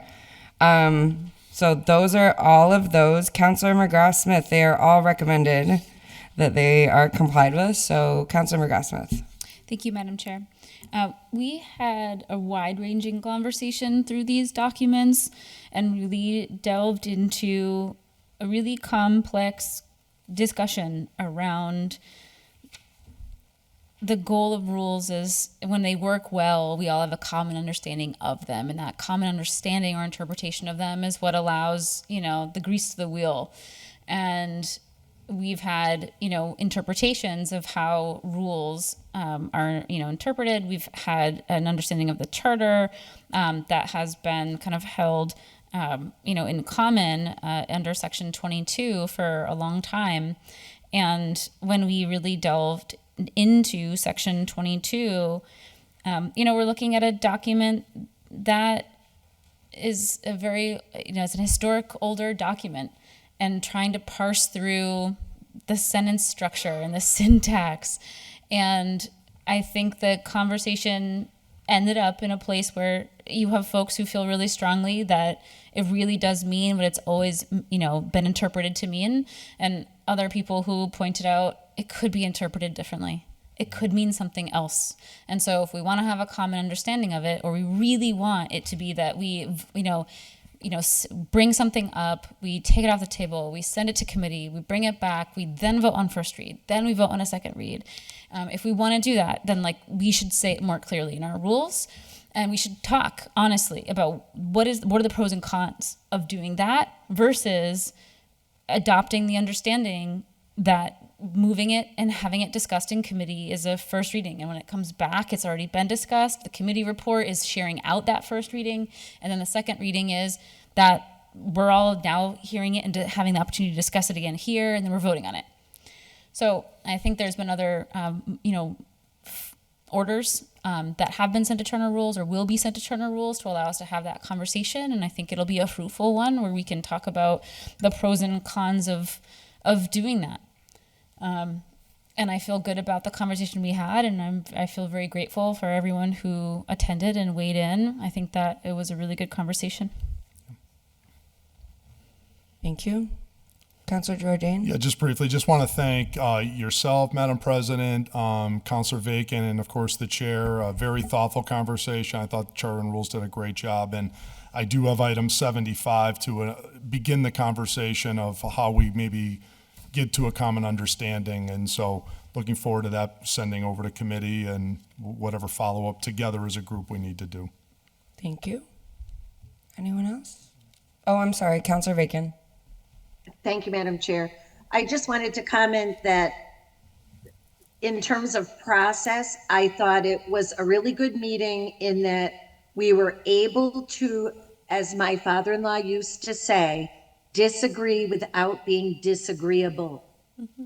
And so I look forward to future constructive discussion on this and creation of a rule that will clarify things further. But I do think we have good precedent for the practice that we had been having. Thank you. Thank you. Anyone else? Okay. So the motion to accept the committee report, to which is that accept the all items committee have been report. complied with. That all of these items have been complied with. All those in favor? Aye. Any opposed? Okay. Now we will go to 45. Yeah. Yes. Okay. 45. Charter and rules, communication from Assistant City Solicitor Kathy Degnan, open meeting law complaint for Councilor Vacan regarding debate of late files. Recommended that the order has been complied with. Councilor McGrath-Smith.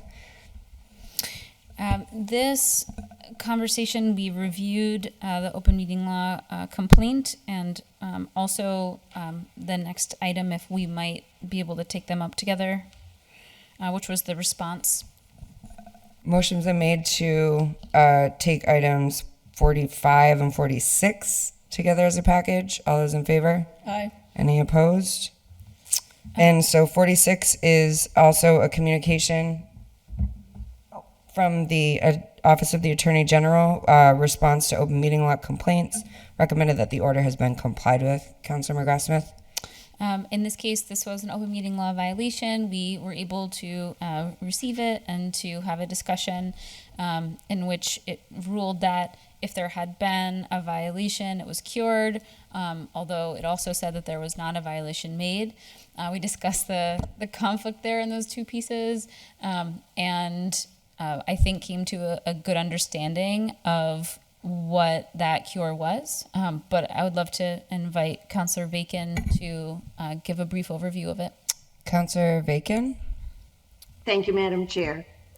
So item 45 is relative to the item that we've discussed at length in our meetings that is still pending with the Attorney General's office. What was referred to Charter and Rules was Assistant City Solicitor Kathleen Degnan's response to the open meeting law complaint.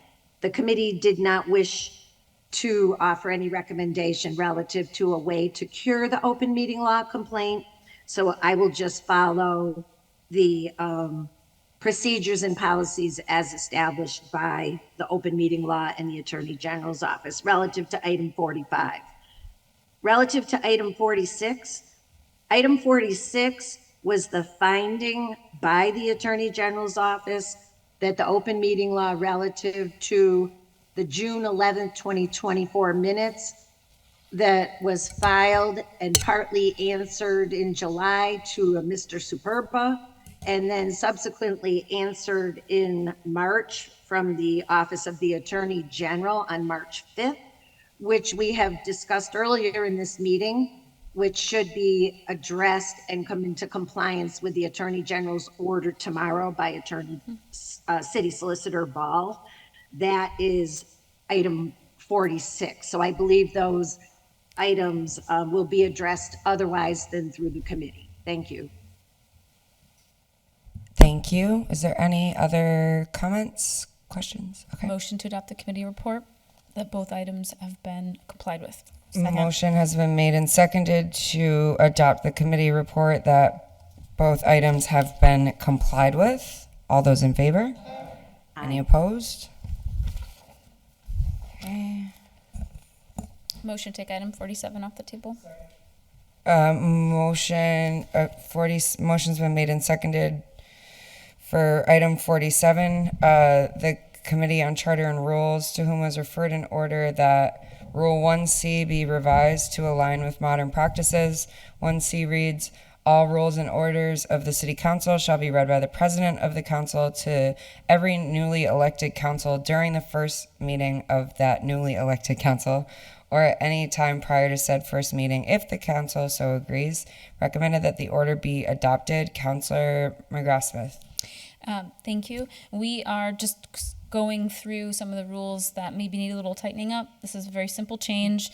We don't actually require them to be fully read aloud at every meeting. We are sharing them, right, by Google Docs or in a paper copy. So just modernizing the language to reflect that. So the proposed amendment is there. The shift would be to all rules and orders of the city council shall be distributed by the president of the council to every newly elected city councilor during the first meeting of the newly elected council or at any time prior to said first meeting if requested. Thank you, Counselor. Other Counselor Graney. Madam Chair, it says shall be read. Can you kind of explain that? So I think in the old days they would open it up and they would read it aloud. And I think now we don't do that. Our first organizational meeting, we were all given a copy of the rules and we voted on who the president was, and that was the meeting, right? I have a meeting. What did you say? You're not on mute, Counselor Rivera. Oh, sorry. No, Oh. I don't know if you're supposed to be on mute. Keep going. So the goal here is just to name what we're actually doing, which is we make sure that everyone has a printout of the rules at the beginning of every council, or any new councilor can request them at any time prior to that first meeting if they want a hard copy of it or they want it sent electronically by the president. Does that sound good? Counselor Devine? Yeah, I just want to mention, and Counselor Jordan will, I'm sure, agree with me, when we first got on the council, it was one page. The rules were one page long, and that was it. So maybe you could read So it. just wanted to let you know that. The old days. Anyone else? Yeah. All right, so it's recommended that the order be Unanimous adopted. Committee There we report go. is to recommend that the order be adopted. All those in favor? Aye. Any opposed? Okay. Motion to take up item 48. So 48 is Committee on Charter and Rules, to whom was referred an order that Rule 4F, be revised to align with modern practices. Rule 4F is, quote, co-signers of the city council orders must call the city clerk to confirm that they do, in fact, want their name on that specific order. Recommended that the order be adopted. Counselor McGrath-Smith. Thank you. The committee discussed how they wanted to change it to just make the rule more universal. We don't actually require someone to call Ms. Leary and say, yes, I in fact want to be a cosigner. Often people in meetings are saying, yes, add me as a cosigner, or they're emailing. So rather than being really specific, just naming it, they just confirm with the clerk. So the new rule just says cosigners of the city council orders must confirm with the city clerk that they do in fact want their name added as a cosigner. Cool. Anyone else? All right, so it's recommended that the order be adopted. All those in favor? Aye. Any opposed? All right, thank you. Oh, by the way. Yes. May I make a motion to suspend the rules, and I believe it's Rule 9I.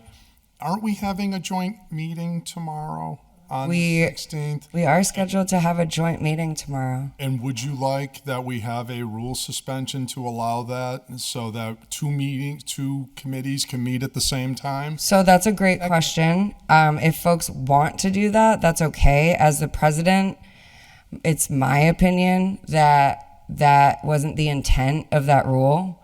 I think the intent of that rule was so that people wouldn't have to choose between two meetings that are happening at once. And that being said, if folks feel more comfortable with doing that, it's fine. I'd like to make a motion to suspend the rules to allow the April 16th joint meeting of Ordinance and Charter and Rules at the same time. Second. Motion was made and seconded to suspend the rules and allow the joint meeting of the Ordinance and Charter and Rules Committee for tomorrow, April 16th, right? Yep. Okay. Any other discussion? All those in favor? Aye. Aye. Any opposed? Thank you. All right, we're moving on to motions, orders, and resolutions. So I have faith in us, I think. And, all right, if we're not, it's going to go to committee. Please don't discuss it. Totally fine. 49 is filed by Councilor McGrath-Smith, ordered that a new Rule 6H be added to City Council rules. Any member of the council, upon being recognized by the president, may pose a question to be answered by the law department. Send to Charter and Rules. Yes, please. All those in favor? Aye. Any opposed? 50 is filed by Councilor Ocasio for a handicap sign installed at 3 Vernon Street. Send to Ordinance? Ordinance. All those in favor? Aye. Any opposed? We did 51. 52, filed by Councilor Bartley, that the City Council issue a proclamation in support of our friends in the Sikh community. On Tuesday, April 1st, the city presented a flag raising historical note. Councilor Bresnahan commenced this important tradition here in Holyoke. Just receive and adopt. Receive and adopt.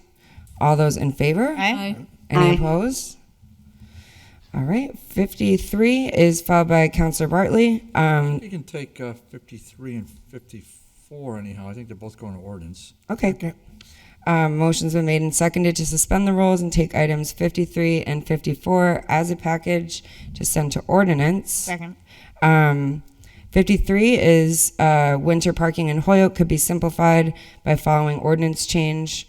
Ordered that during the winter months between November and March, no parking will be allowed in odd-numbered years on the side of the street with odd numbers.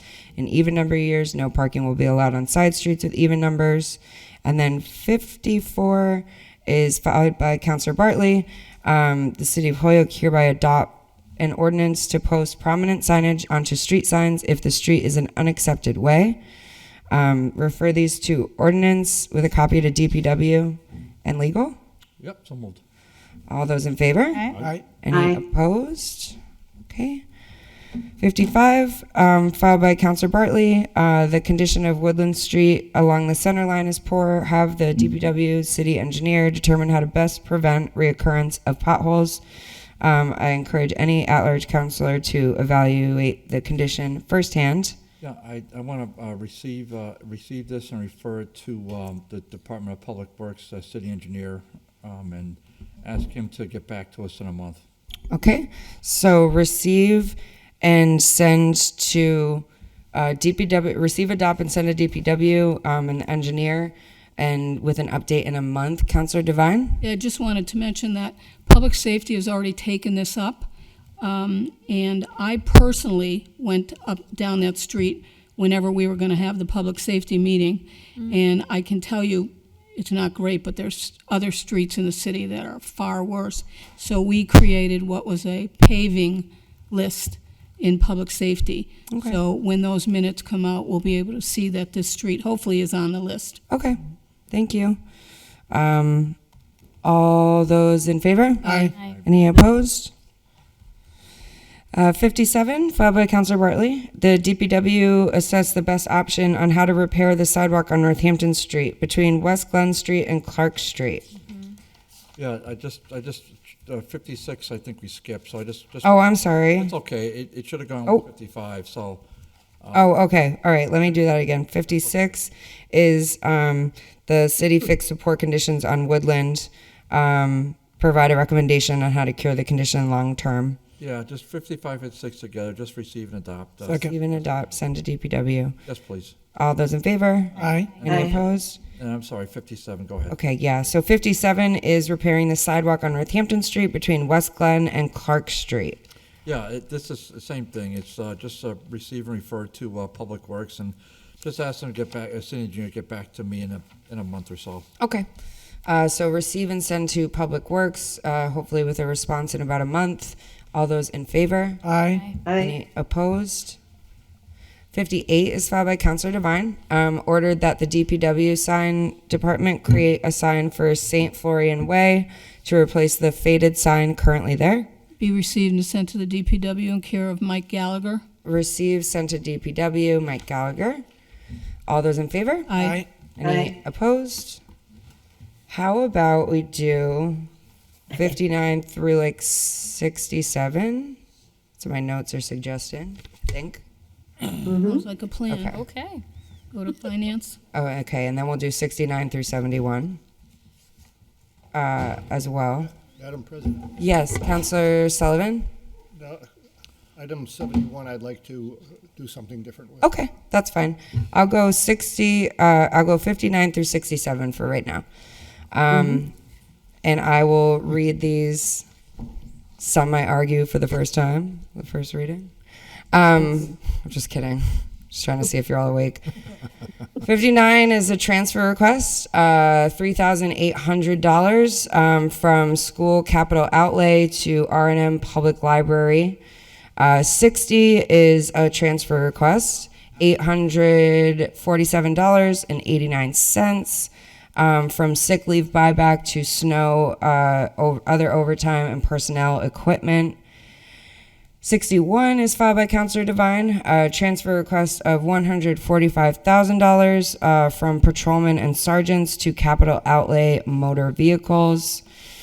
62 is filed by Counselor Devine, a transfer request of $30,000 from education plan and personnel equipment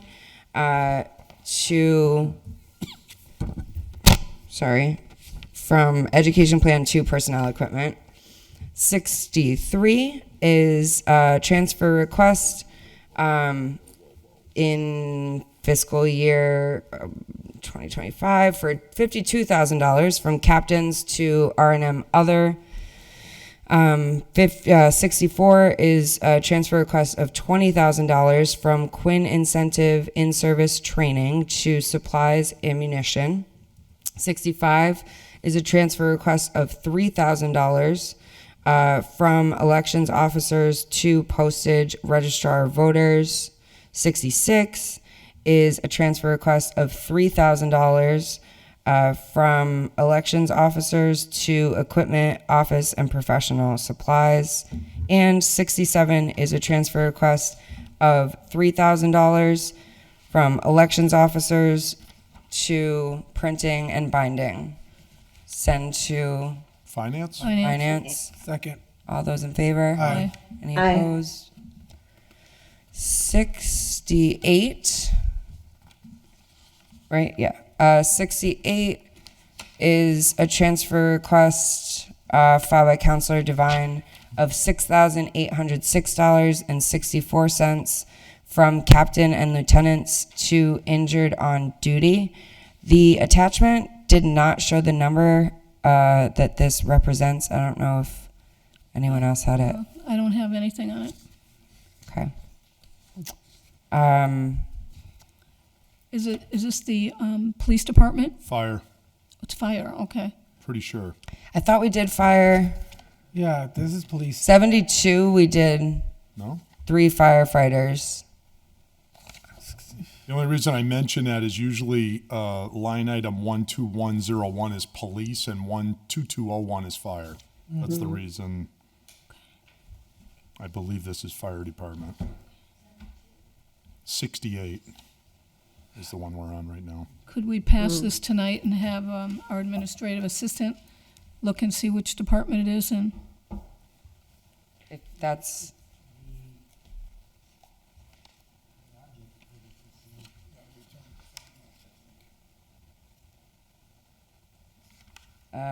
Does it need to be voted on tonight?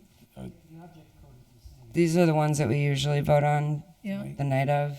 The object codes are the same though, so they're both firefighters then? If you look at item 63, that was 12101 captains. That should be police captains, I believe. And if you look at item 68, it says 12201 captain. I think that's fire department. Is it?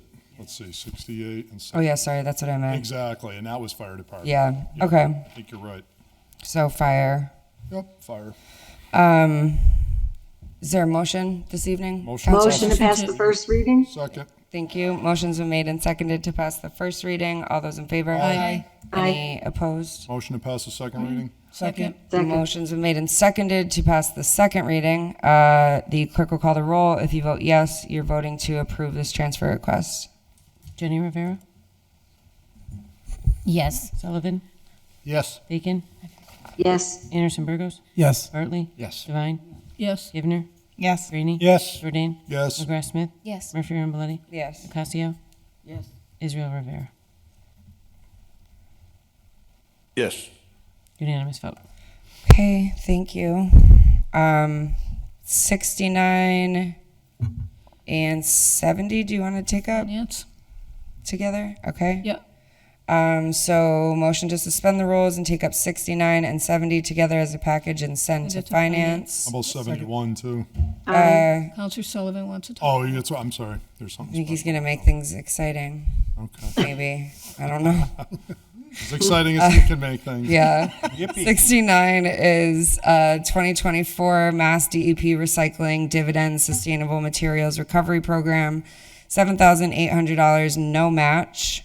And 70 is that the amount of $945 be authorized from the DPW Property Department's R&M Senior Center appropriation for services rendered in fiscal year 2024, which were encumbered at the 2024 fiscal year end. Send to finance. All those in favor? Aye. Any Aye. opposed? Okay, item 71. So I'd like to make a motion to receive and adopt. Second. And accept the grant. So the motion has been made and seconded to suspend the rules and do you want to, so you want to take final action Take this final evening? action. That's the first reading. Take the final action, right? Yeah, I feel like I got to do Second. the first, do I do the suspend the rules first? Yeah. And then we'll do the first reading? I don't know. Yeah. Yeah. Okay. All those in favor? Aye. Any opposed? Okay, so then, motion Motion to to, pass the first reading. Second. motion to pass the first reading under discussion, Counselor Sullivan? Yeah, first of all, this particular one here is a real beauty. It's for $777,000. Mary Monahan, our grant writer, our engineer, and especially I want to thank too Senator Vilas and Rep. Duffy for getting us this grant. It's critical right now, and the reason I want to get it through and not go through even several weeks is this is for the design, construction, and repair of our levee system. This is what this grant is about. As everybody knows, it's lived here all their lives. We're in the middle of our spring flood season. Right now, one of the main things this would do is allow us for a temporary barrier.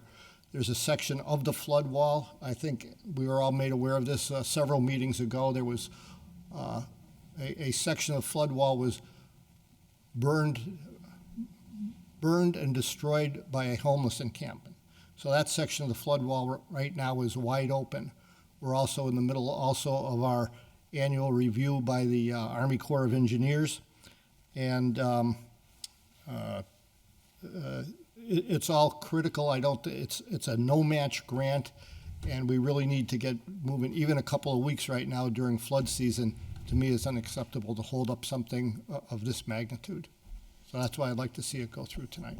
Thank you. Counselor Graney? Move the question. Second. All right, so it's been seconded. The motion is to adopt and accept the grant of EOEEA Best Value Grant for $777,000, and that was the motion to pass the first reading. All those in favor? Aye. Any opposed? Motion to pass the second reason? Second. Motion's been made and seconded to pass the second reading. The clerk will call the roll. If you vote yes, you're voting in favor of accepting this grant. Jenny Rivera, Yes. Sullivan, Yes. Bacon, Yes. Anderson Burgos, Yes. Bartley, Yes. Devine, Yes. Givner, Yes. Rainey, Yes. Jordan, Yes. McGrath Smith, Yes. Murphy Ramboletti, Yes. Ocasio, Yes. Israel Rivera. Yes. Unanimous vote. All right, with that, you've passed it. Okay, 73. May I read an abridged version, or would you like Of me to- course. Okay. The motion would be to receive, adopt, and refer to the mayor, our administrative assistant, and the personnel director. Okay.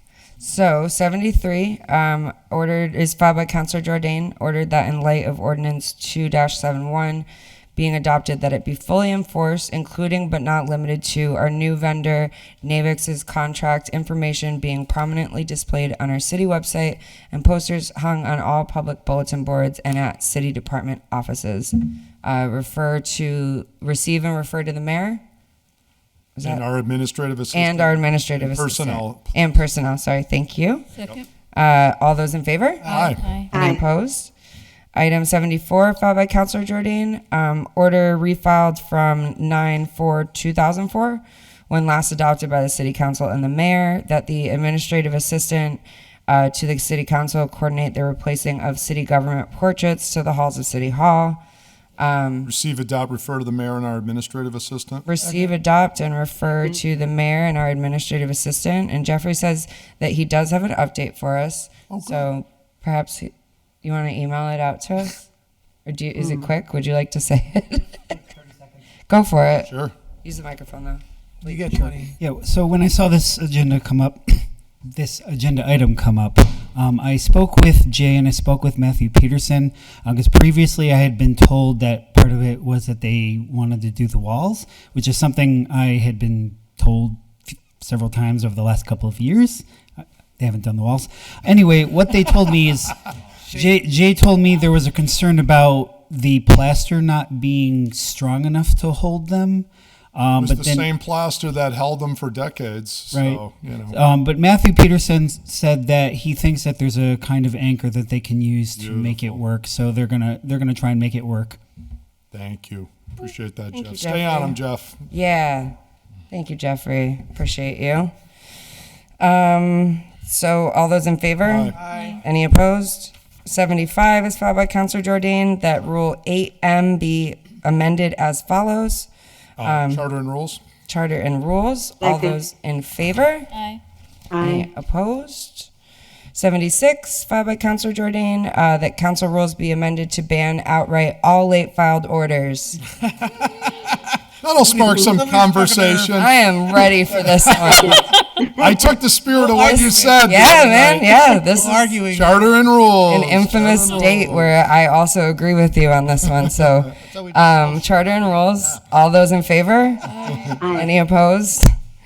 77 is filed by Councilor Givner to invite Alicia Zoller from the Office of Community Development to a DGR meeting to present 2025 ARPA funding proposals. Sent to DGR? Yeah, I believe that was a late file. Yours wasn't, but hers was. Nice. Yeah. DGR, please. Two different things. So that was 77. All those in favor? Aye. Any opposed? And late file 78 from Alicia Zoller, request for consideration of fiscal year 2024 CDBG. Sent to DGR. DGR. All those in favor? Aye. Any opposed? Motion to Second. adjourn. Motion to adjourn. All those in favor? Aye. Any Aye. opposed? Well done, party people. Thank you. Good night, everybody.